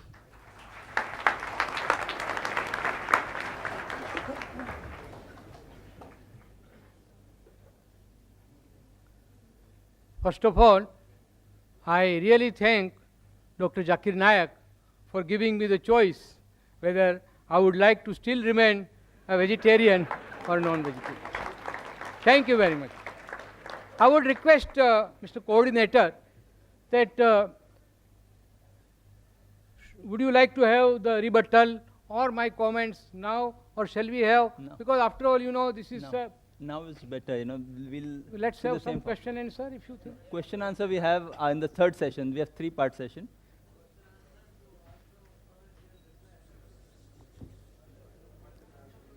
Yes, Mr. Zaveri, you can continue.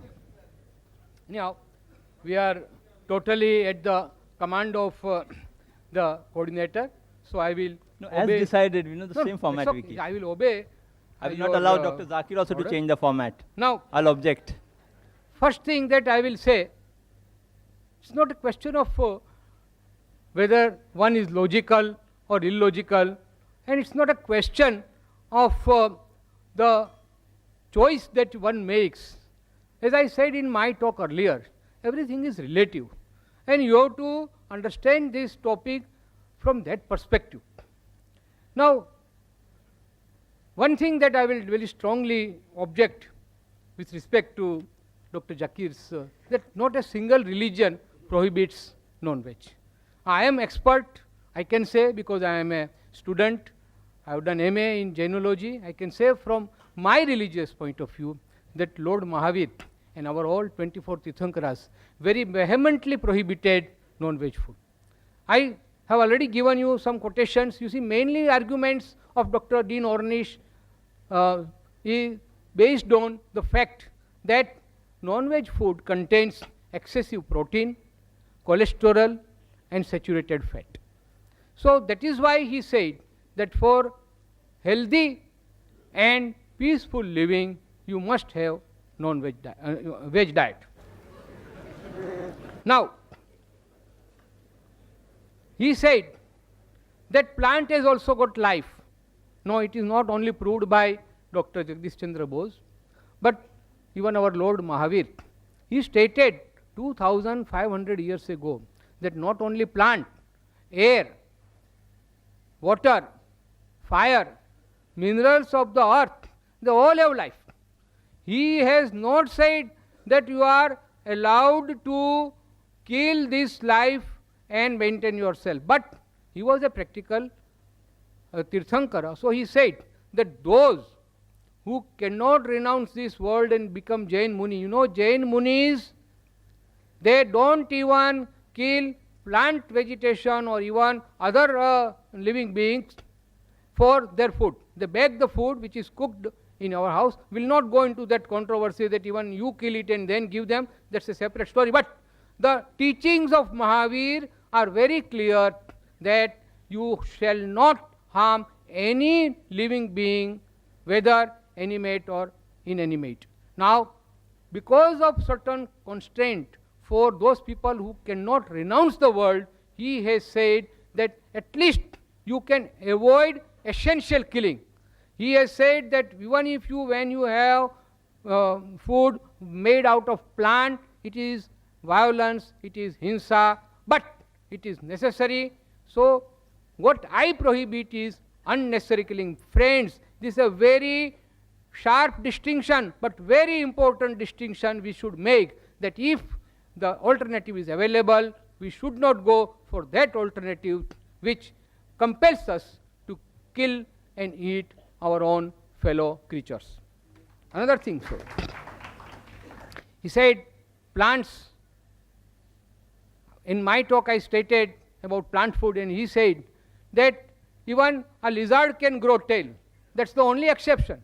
The plants, you pluck fruits, they will give you more fruits. You cut their branches, more branches will grow. See, there is no end to such argument. So let us restrict our argument to this about medical science, and he rightly stated that medically also he has given certain things.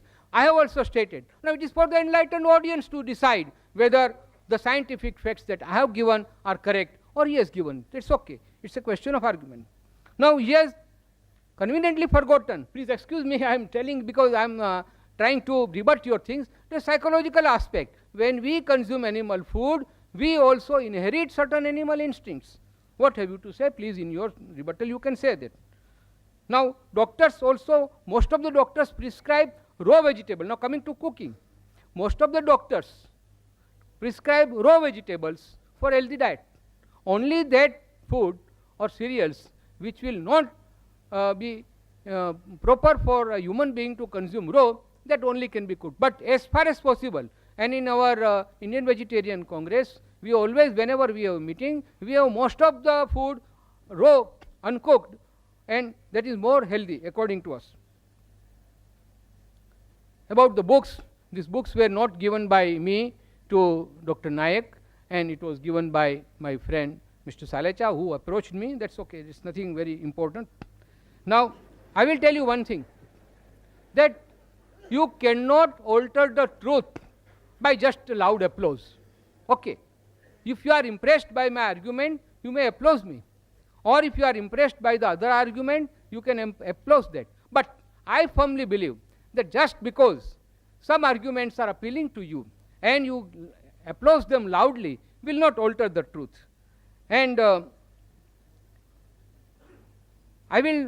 have referred to about one book, Dr. Deepak Chopra. He has also written many books. He is also a physician, practicing physician, like Dr. Dean Ornish. He has also conducted researches, and he has come out with a theory that your food will have a terrific effect on your impulses and urges, your physical development, psychological development, and emotional development. You know, most of the psychological and emotional distortions are because of the flesh food that one eats, and that is why it is prohibited. It is totally illogical to say that by eating animals you are helping vegetarians. We should not worry about the animal population because nature is quite capable of taking care. Why? Because we are rearing more animals for killing. That is why if we are not doing it, look at the jungle. Everywhere the natural cycle is there. Balancing will take care of itself. Nobody has to worry about it. Now, as per the history that Mr. Trivedi also referred, and also Dr. Zakir, now I will tell from Jain historical point of view that in our Jain scriptures it is mentioned very clearly that those persons who were living in prehistoric stage, they lived under a tree and they were sufficiently provided by trees. They did not have to go for any killing. Friends, I am of course given more time, but I really personally feel that let's not have a sort of dialogue or arguments between. I would like very much the audience to participate and have more time for question and answer. Thank you.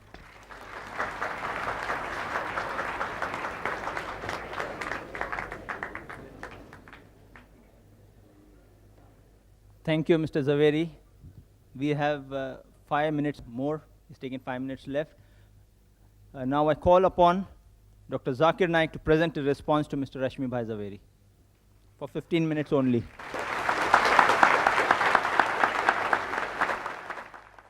Alhamdulillah. Wassalatu wassalam. Ala Rasulillah wa ala ali wa sahbihi ajmain. Amma ba'd. A'udhu billahi minash shaitanir rajim. Bismillahir rahmanir rahim. Wa qul ja'al haqq wa zaqal batil. Inna la batila kana zahuka.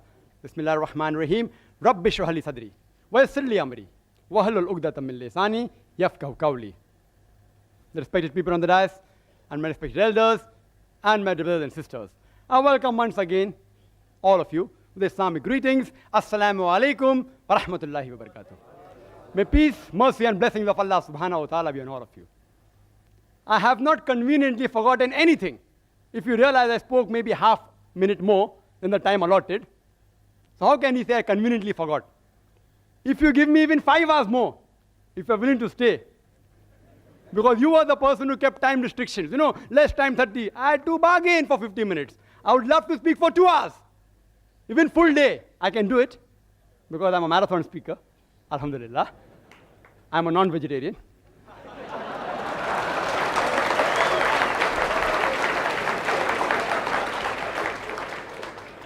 Mr. Zaveri said that I said that no religion prohibits non-veg. I never said no religion. I said no major religion. It's being recorded. No major religion. And Jainism is not a major religion. According to the books you gave me, you gave certain books, Jains are only 0.4% of India, 0.4. Less than 1%. Can you call it a major religion? In India, leave aside world out of the question. Negligible. I am very clear-cut in my statement. Regarding the argument on Jainism, I can reply, but the coordinator won't give me permission. I am restricted to Islam. I can reply even on Jainism. I am a student of comparative. Excuse me, sir, you can't interfere when the speaker is speaking. Well, they're saying I did not say. You can very well see the video cassette. There is not a single major religion which bans or prohibits all non-veg food in general. You can see the video cassette. And ask your question in question time, please. Don't get irritated. The diet will help you. Don't get irritated. Brother Rashmibhai Zaveri said, I did not answer whether you get animal instinct. I said in my lecture, I think you didn't hear, I said we eat peaceful animals like goat, sheep, because we want to be peaceful. And therefore when I came starting, I always said, peace be on all of you. Further, he said, I didn't state Dr. Dinish. I yet challenge him. If his book is referred by any authentic medical college, authentic book, not just dietary books, that answer I already gave by Dr. William T. Jarvis. Even scientists and medical professionals are not immune to the ideological thinking of the vegetarians. They aren't immune. It's not a medical book. He may have written a diet book. I am very clear in my words. I don't mix words. And Dean Ornish, whatever his name is, may be very famous. I don't know him. I'm hearing him for the first time. I don't know.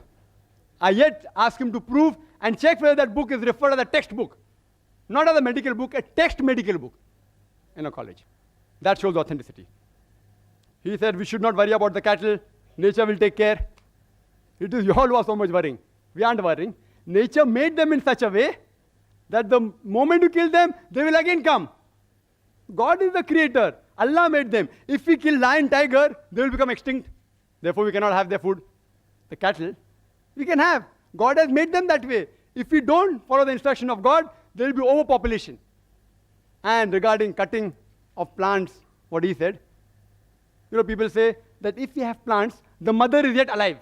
So in that way, the offspring of the cow, of the goat, the calves, that means can we cut them? Yes. The mother is yet alive.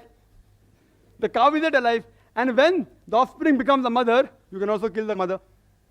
So even if I agree with this logic, the plant survives. In the animals, more lives are surviving than the plants, if I agree with his logic. Furthermore, I said that best is prevention is better than cure. I agree with Dr. Onish when he says that vegetarian diet is helpful for certain diseases. Even I advise that. Where I said no. But the topic is not which food is healthier, but making a statement, it is banned for human beings. I challenge any authentic medical book. I'm a doctor, not books, whether given by Russia Foundation or Indian Vegetarian Congress, whatever it is. These books are stating things which are unfound, ill-tested, unproved. There is the Islamic method of prevention better than cure, which will answer most of your questions. The Islamic method is there of prevention better than cure. When we slaughter the animal, we do the zabiha. We cut the throat and the windpipe and the vessels of the neck without damaging the spinal cord. Otherwise, the nerve going to the heart may get severed, there may be cardiac arrest. When the spinal cord is not damaged and the vessels of the neck are slit open along with the throat and the windpipe, the heart is pumping, most of the blood flows out of the body. Blood is a very good media of germ and bacteria. If you slaughter the animal in this way, most of the disease transmitted by blood, many which you named, can be eliminated, can be prevented. The meat remains fresh for a longer time if it's slaughtered by the Islamic method. And people say, oh, it's so merciless. You all are so mercilessly killing, it dies of pain. When we slaughter in the Islamic method, when we cut the blood vessels of the neck, the blood supply going to the nerve, which is responsible for pain, is severed. So the animal does not feel pain. The animal kicks and writhers. You know why? Due to the gush of flow. The animal doesn't feel pain. It is contracting and relaxing because there's lack of blood in that part of the body. The animal does not die of pain. It dies a painless death. Painless. Painless. We eliminate most of the disease transmitted by blood. Secondly, there are many countries in the world and many people who raise animals, they give them hormones. And one was mentioned by Mr. Zaveri, he didn't name. It's called as DES, diacylglycerol. It's a hormone injected to cattle so that they become fat and you get more money for flesh. This is haram in Islam. Carcinogenic hormones, if ingested in animal, even if you slaughter by the zabiyah method, it is yet haram. It is zabiyah but not halal. It is zabiyah and haram. If the cattle are injected with hormones, you are not allowed to have those hormones. Neither are we allowed to have cows which are fed with non-veg. Because the Prophet said, any animal that is fed with non-veg, it is prohibited for you. After that, if you take care of hygienic conditions and cook the meat very well, most of the diseases which Mr. Zaveri spoke, or not all, most of them will be eliminated.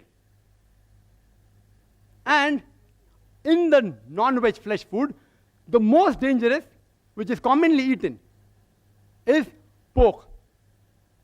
It has more than 70 different diseases which you can get if you ingest pork.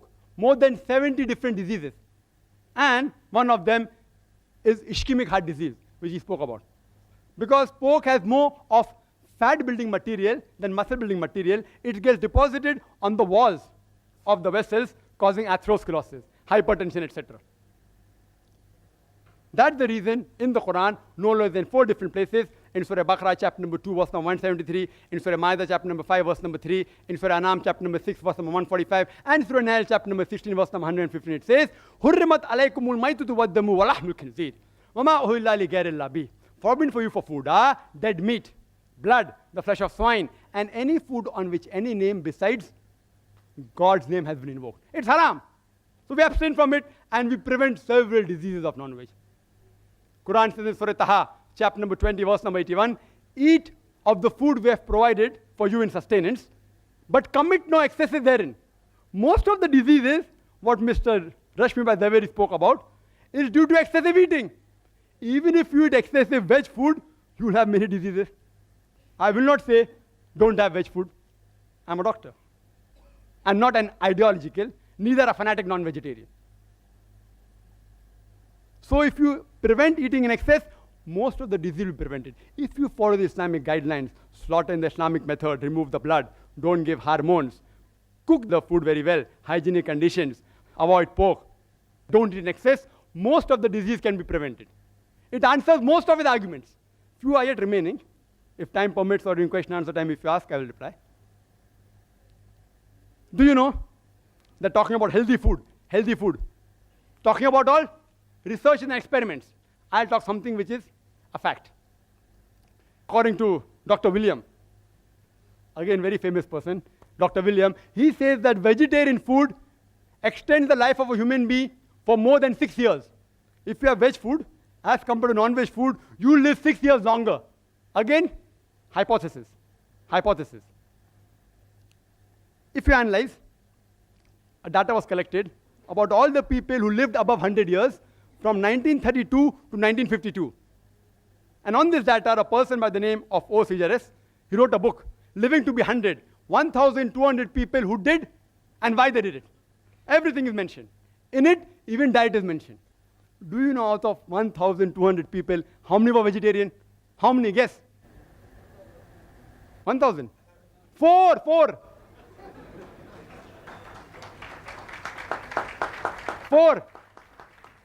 This survey wasn't done to prove veg food or non-veg food. It was done for other reasons, but even the diet was mentioned. It's a fact. It's not a research. It's a fact. Out of 1,200 people who lived in the span of 20 years, over 100 years, only 4 were vegetarian. You know alcohol? Alcohol alone, it is a veg diet or not? Alcohol is veg or non-veg? Veg. From juices of fruits. And the disease that are caused by alcohol alone is more than all the non-veg diseases put together. One vegetable diet. So just for alcohol, I cannot say that all vegetable foods should be banned. Today, scientists, and he'll agree, it's mentioned in these books also, the cause of maximum death in the world today is alcohol, number 1. So I don't ban all veg food. What do I say? As Quran says, Surah Ma'idah, chapter number 5, verse number 90. Ya ayyuhalladhina amanu, innamal khamru wal maisuru, wal anzabu wal aslamu, rijsun min amali shaitan, fashtanibu la'allakum tuflihun. That, oh, you believe, verily intoxicants and gambling, and idol worship, and dedication of stones, and divination of arrows, these are Satan's handiwork. Abstain from it that you may prosper. Alcohol is a Satan's handiwork. Abstain from it. I only prohibit alcohol, not all veg food. And smoking. Second greatest cause of death in the world. Veg or non-veg? Veg. Can you prevent the alcoholic disease? Only way you can prevent is deferment it. It ceases to be alcohol. Can you prevent smoking disease? Don't have tobacco. Only option is prohibition. If there is no prevention, then comes the question of prohibition. So alcohol is prohibited. There are more than 400 fatwas by Islamic scholars. Smoking is prohibited because there is no prevention. You know kesari dal? Kesari dal, Indian government has banned it. It causes spastic paraplegia, staple food of Northwest Indians. Banned. Why? It causes death also. Spastic paraplegia. Alcohol. Many countries have banned, including Saudi Arabia, including states in India have banned it. Smoking in Singapore is banned in public places, in government places, in public transport. Kesari dal banned by India. If there's no prevention, then you can ban it. I do not know of a single government that has banned all non-veg food in general. Not a single. Yes, few non-veg food, like pork, Saudi Arabia has banned. There's no prevention, ban it. If there's no prevention, then you prohibit it. And the debate was not which is better, which is healthier, veg or non-veg. The debate was, is non-veg food permitted or prohibited? I gave a list of more than 20 points. So I can very well say that Mr. Rashmibhai Zaveri conveniently stopped his talk 5 minutes before, not to answer these things. If you give me 1 hour more, I will continue speaking. Wild berries, they are poisonous. Strychnine, vegetable food, they are poisonous. Datura, poisonous. What's the solution? Don't have it. You know, water. Water has so many diseases transmitted. Cholera, paratyphoid, typhoid. It causes amoebiasis, giardiasis, roundworm, pinworm, viral hepatitis. I can go on talking. Only by water. What do? Do you ban water? You prevent it. You purify the water. The disease will be prevented. You know, milk. Milk has so many diseases. Shigella, cholera, paratyphoid, typhoid, tuberculosis, salmonellosis, brucellosis. I can go on listing. What do? Do you ban milk? What do? You pasteurize it. You don't ban it. You don't prohibit it. It's unmedical. Whether milk is non-veg or veg is a debatable topic. I won't argue on that. So if you cannot prevent the disease, then do you prohibit it? I have given various reasons, which Mr. Rashmibhai Zaveri hasn't replied. There's not a single government who has banned non-veg food in general. There's not a single major religion which has banned non-veg food in general. Therefore, I say that non-veg food is permitted, not prohibited. If I've hurt the feelings of any vegetarians while giving the replies to the speaker, I sincerely apologize from the bottom of my heart. I would like to end the talk by giving the quotation of the glorious Quran from Surah Isra, chapter number 17, verse number 81, which says, وَقُلْ جَاءَ الْحَقُّ وَزَاقَ الْبَاطِلِ إِنَّ الْبَاطِلَ كَانَ زَهُوقًا. When truth is hurled against falsehood, falsehood perishes.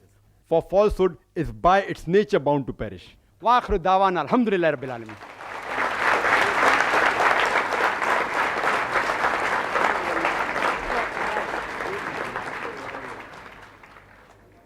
I now call upon Mr. Rashmibhai Zaveri to present his response to Dr. Zakir Naik. Ladies and gentlemen, Mr. Rashmibhai Zaveri.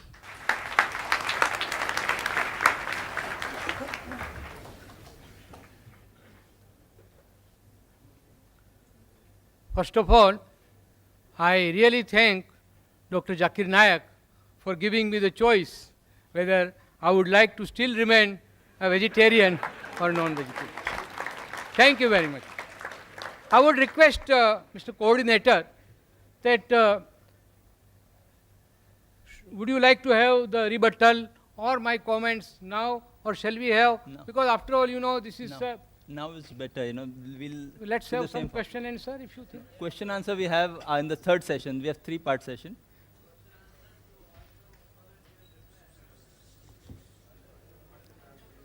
Yes, Mr. Zaveri, you can continue. Anyhow, we are totally at the command of the coordinator, so I will As obey. decided, the No, same format it's we okay. keep. I will obey. I will your, not allow Dr. Zakir also to order. change the format. Now, I'll object.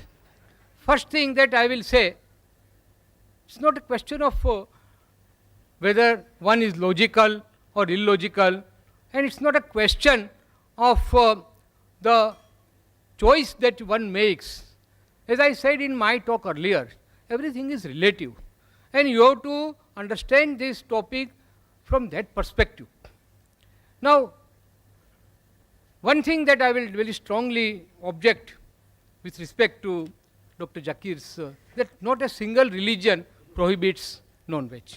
I am expert, I can say, because I am a student, I have done MA in Jainology. I can say from my religious point of view that Lord Mahavir and our all 24 Tirthankaras very vehemently prohibited non-veg food.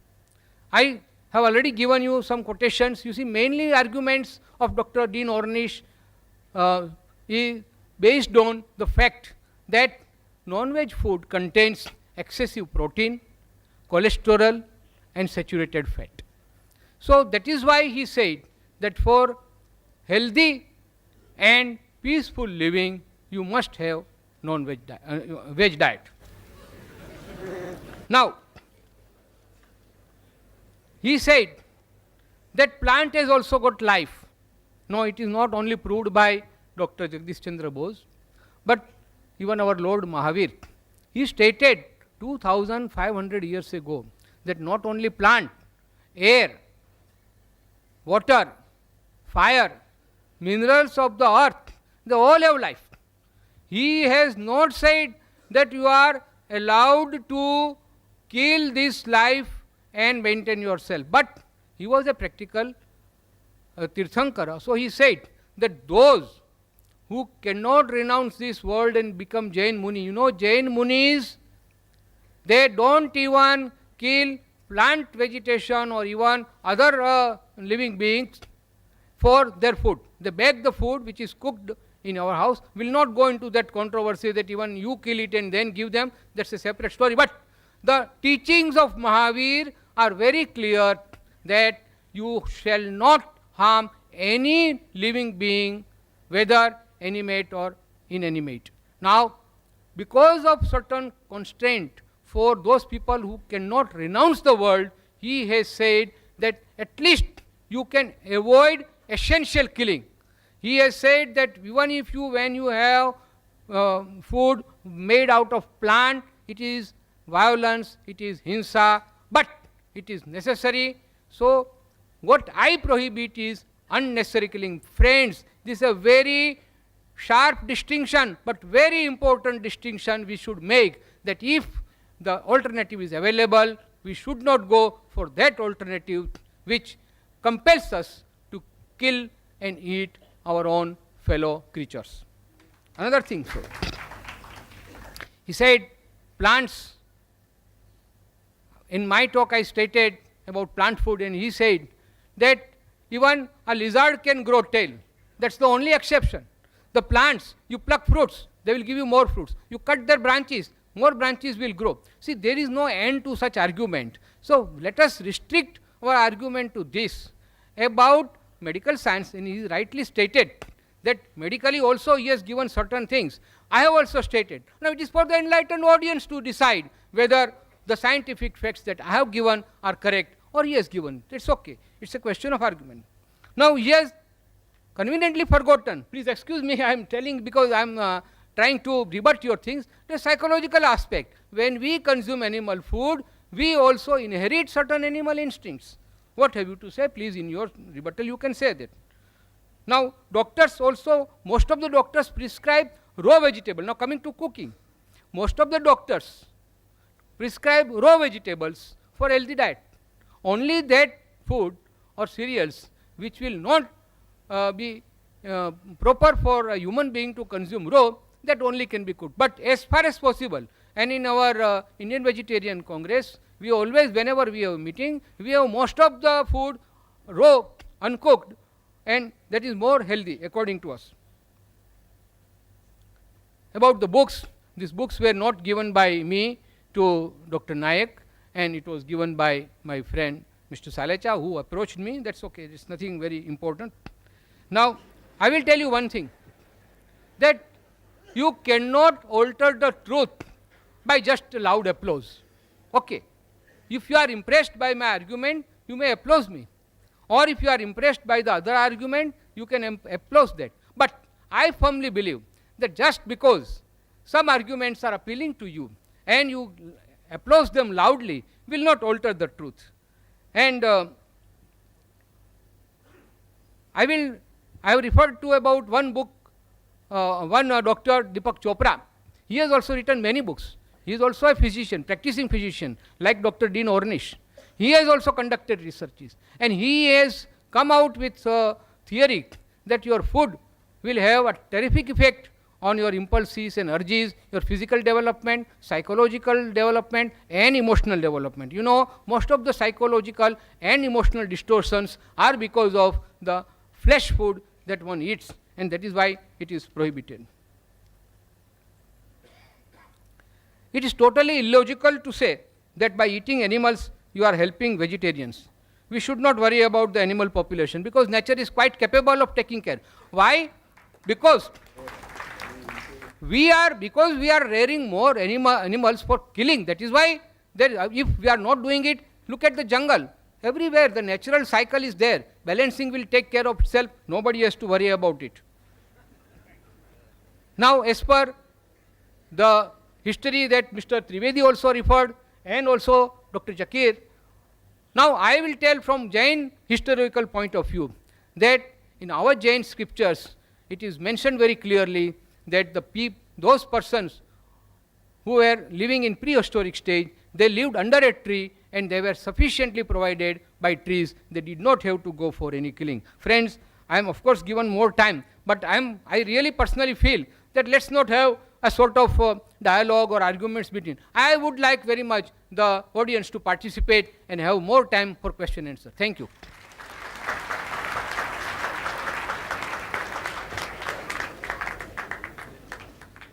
Thank you, Mr. Zaveri. We have 5 minutes more. It's taken 5 minutes left. Now I call upon Dr. Zakir Naik to present a response to Mr. Rashmibhai Zaveri for 15 minutes only. Alhamdulillah, wassalatu wassalam, ala rasulillah wa ala ali wa sahbihi ajmain, amma ba'd. A'udhu billahi minash shaitanir rajim. Bismillahir rahmanir rahim. Wa qul ja'al haqq wa zaqal batil. Innal batila kana zahuqa. Bismillahir rahmanir rahim. Rabbi shrah li sadri wa yassir li amri wa hlul 'uqdatam min lisani yafqahu qawli. The respected people on the dais and my respected elders and my brothers and sisters, I welcome once again all of you with Islamic greetings. Assalamu alaikum wa rahmatullahi wa barakatuh. May peace, mercy and blessings of Allah subhanahu wa ta'ala be on all of you. I have not conveniently forgotten anything. If you realize I spoke maybe half minute more than the time allotted, so how can you say I conveniently forgot? If you give me even 5 hours more, if you're willing to stay, because you were the person who kept time restrictions, less time 30. I had to bargain for 50 minutes. I would love to speak for 2 hours. Even full day, I can do it because I'm a marathon speaker. Alhamdulillah. I'm a non-vegetarian.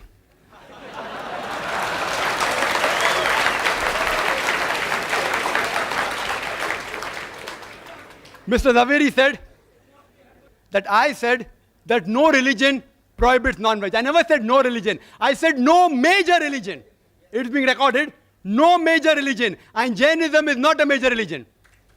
According to the books you gave me, you gave certain books, Jains are only 0.4% of India, 0.4. Less than 1%. Can you call it a major religion? In India, leave aside world out of the question. Negligible. I am very clear-cut in my statement. Regarding the argument on Jainism, I can reply, but the coordinator won't give me permission. I am restricted to Islam. I can reply even on Jainism. I am a student of comparative. Excuse me, sir, you can't interfere when the speaker is speaking. Whether saying I did not say, you can very well see the video cassette. There is not a single major religion which bans or prohibits all non-veg food in general.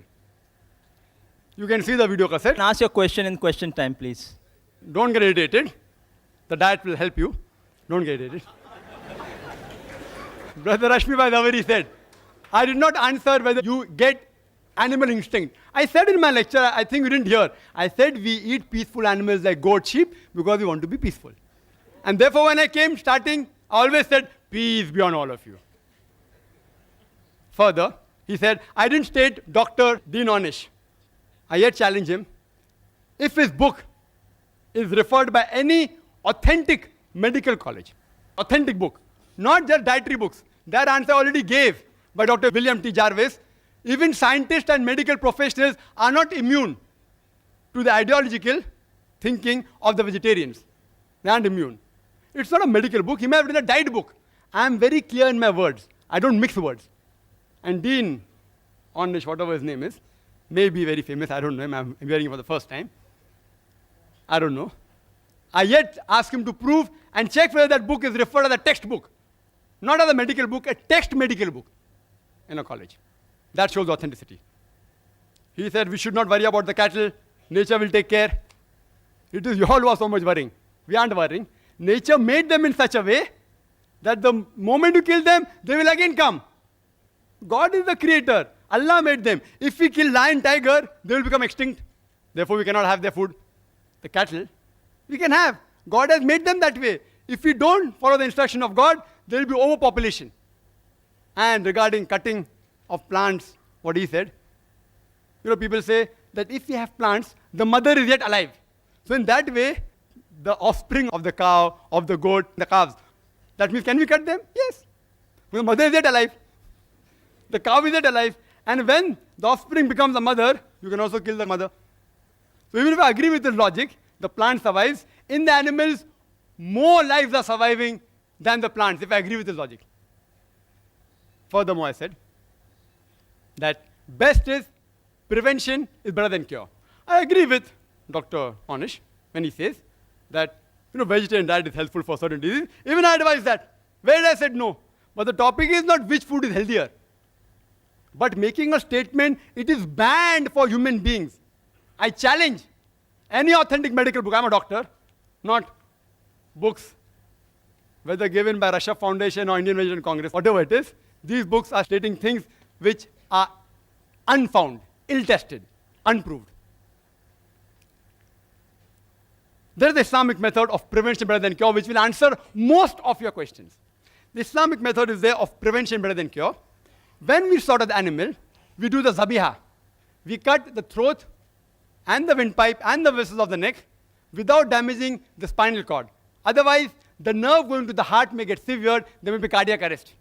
When the spinal cord is not damaged and the vessels of the neck are slit open along with the throat and the windpipe, the heart is pumping, most of the blood flows out of the body. Blood is a very good media of germ and bacteria. If you slaughter the animal in this way, most of the disease transmitted by blood, many which you named, can be eliminated, can be prevented. The meat remains fresh for a longer time if it's slaughtered by the Islamic method. And people say, oh, it's so merciless. You know, y'all are so mercilessly killing, it dies of pain. When we slaughter in the Islamic method, when we cut the blood vessels of the neck, the blood supply going to the nerve, which is responsible for pain, is severed. So the animal does not feel pain. The animal kicks and writhers. You know why? Due to the gush of flow. The animal doesn't feel pain. It is contracting and relaxing because there's lack of blood in that part of the body. The animal does not die of pain. It dies a painless death. Painless. Painless. We eliminate most of the disease transmitted by blood. Secondly, there are many countries in the world and many people who raise animals, they give them hormones. And one was mentioned by Mr. Zaveri, he didn't name. It's called as DES, diacetylglycerol. It's a hormone injected to cattle so that they become fat and you get more money for flesh. This is haram in Islam. Carcinogenic hormones, if ingested in animal, even if you slaughter by the zabiyah method, it is yet haram. It is zabiyah but not halal. It is zabiyah and haram. If the cattle are injected with hormones, you are not allowed to have those hormones. Neither are we allowed to have cows which are fed with non-veg. Because the Prophet said, any animal that is fed with non-veg, it is prohibited for you. After that, if you take care of hygienic conditions and cook the meat very well, most of the diseases which Mr. Zaveri spoke, or not all, most of them will be eliminated. And in the non-veg flesh food, the most dangerous, which is commonly eaten, is pork. It has more than 70 different diseases which you can get if you ingest pork. More than 70 different diseases. And one of them is ischemic heart disease, which he spoke about. Because pork has more of fat-building material than muscle-building material, it gets deposited on the walls of the vessels, causing atherosclerosis, hypertension, etc. That's the reason in the Quran, no less than 4 different places, in Surah Baqarah chapter number 2, verse number 173, in Surah Ma'idah chapter number 5, verse number 3, in Surah Anam chapter number 6, verse number 145, and Surah Nahl chapter number 16, verse number 115, it says, Hurrimat alaykumul maitutu waddamu wa lahmul khinzir, wa ma uhilla li ghayrillah bih. Forbidden for you for food are dead meat, blood, the flesh of swine, and any food on which any name besides God's name has been invoked. It's haram. So we abstain from it and we prevent several diseases of non-veg. Quran says in Surah Taha, chapter number 20, verse number 81, eat of the food we have provided for you in sustenance, but commit no excesses therein.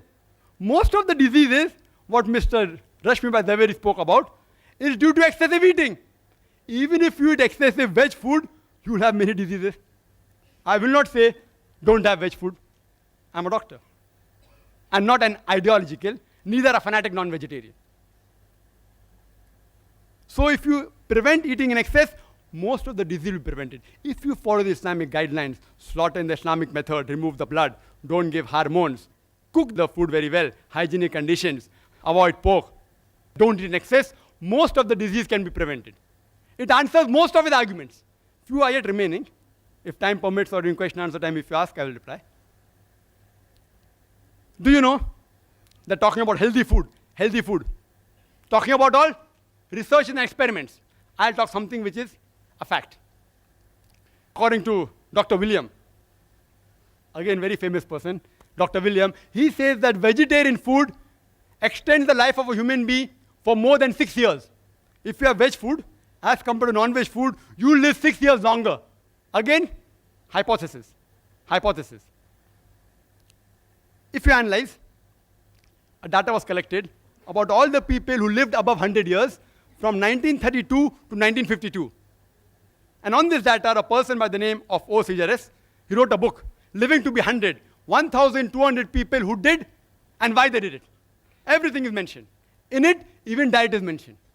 Do you know out of 1,200 people, how many were vegetarian? How many? Guess. 1,000. Four.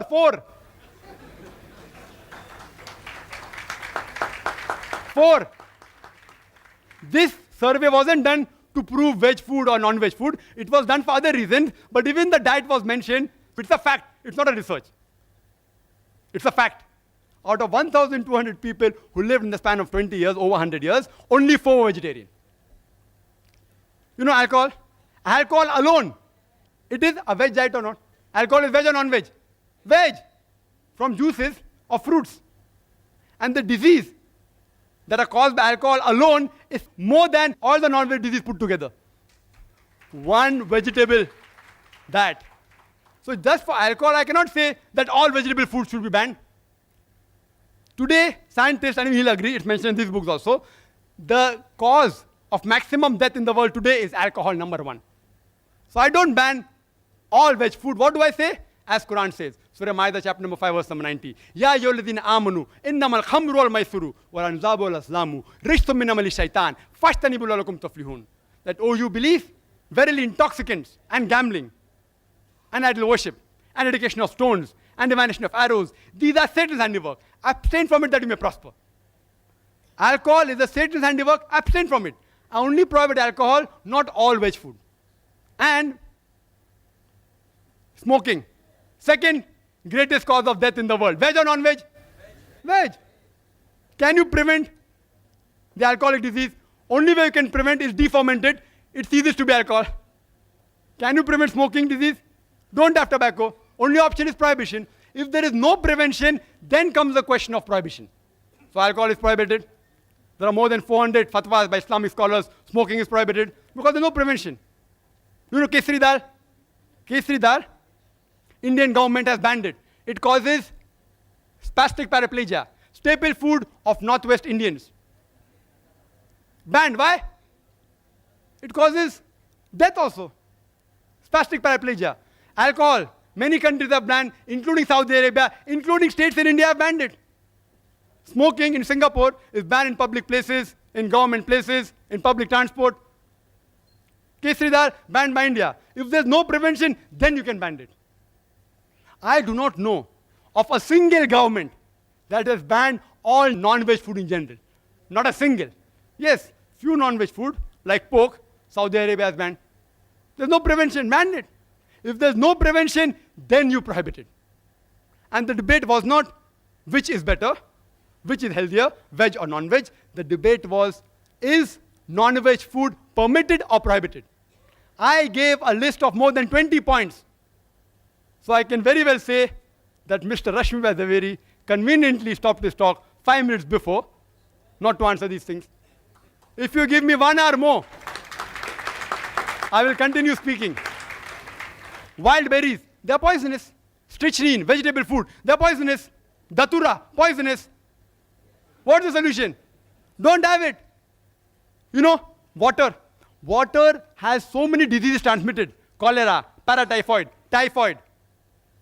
It causes amoebiasis, giardiasis, roundworm, pinworm, viral hepatitis. I can go on talking. Only by water. What do? Do you ban water? You prevent it. You purify the water, the disease will be prevented. You know, milk. Milk has so many diseases. Shigella, cholera, paratyphoid, typhoid, tuberculosis, salmonellosis, brucellosis. I can go on listing. What do? Do you ban milk? What do? You pasteurize it. You don't ban it. You don't prohibit it. It's unmedical. Whether milk is non-veg or veg is a debatable topic. I won't argue on that. So if you cannot prevent the disease, then do you prohibit it? I have given various reasons, which Mr. Rashmibhai Zaveri hasn't replied. There's not a single government who has banned non-veg food in general. There's not a single major religion which has banned non-veg food in general. Therefore, I say that non-veg food is permitted, not prohibited. If I have heard the feelings of any vegetarians while giving the replies to the speaker, I sincerely apologize from the bottom of my heart. I would like to end the talk by giving the quotation of the glorious Quran from Surah Isra, chapter number 17, verse number 81, which says, وَقُلْ جَاءَ الْحَقُّ وَزَاقَ الْبَاطِلِ Innal batila kana zahuqa. When truth is hurled against falsehood, falsehood perishes. For falsehood is by its nature bound to perish. Wa akhiru dawana alhamdulillahi rabbil alamin.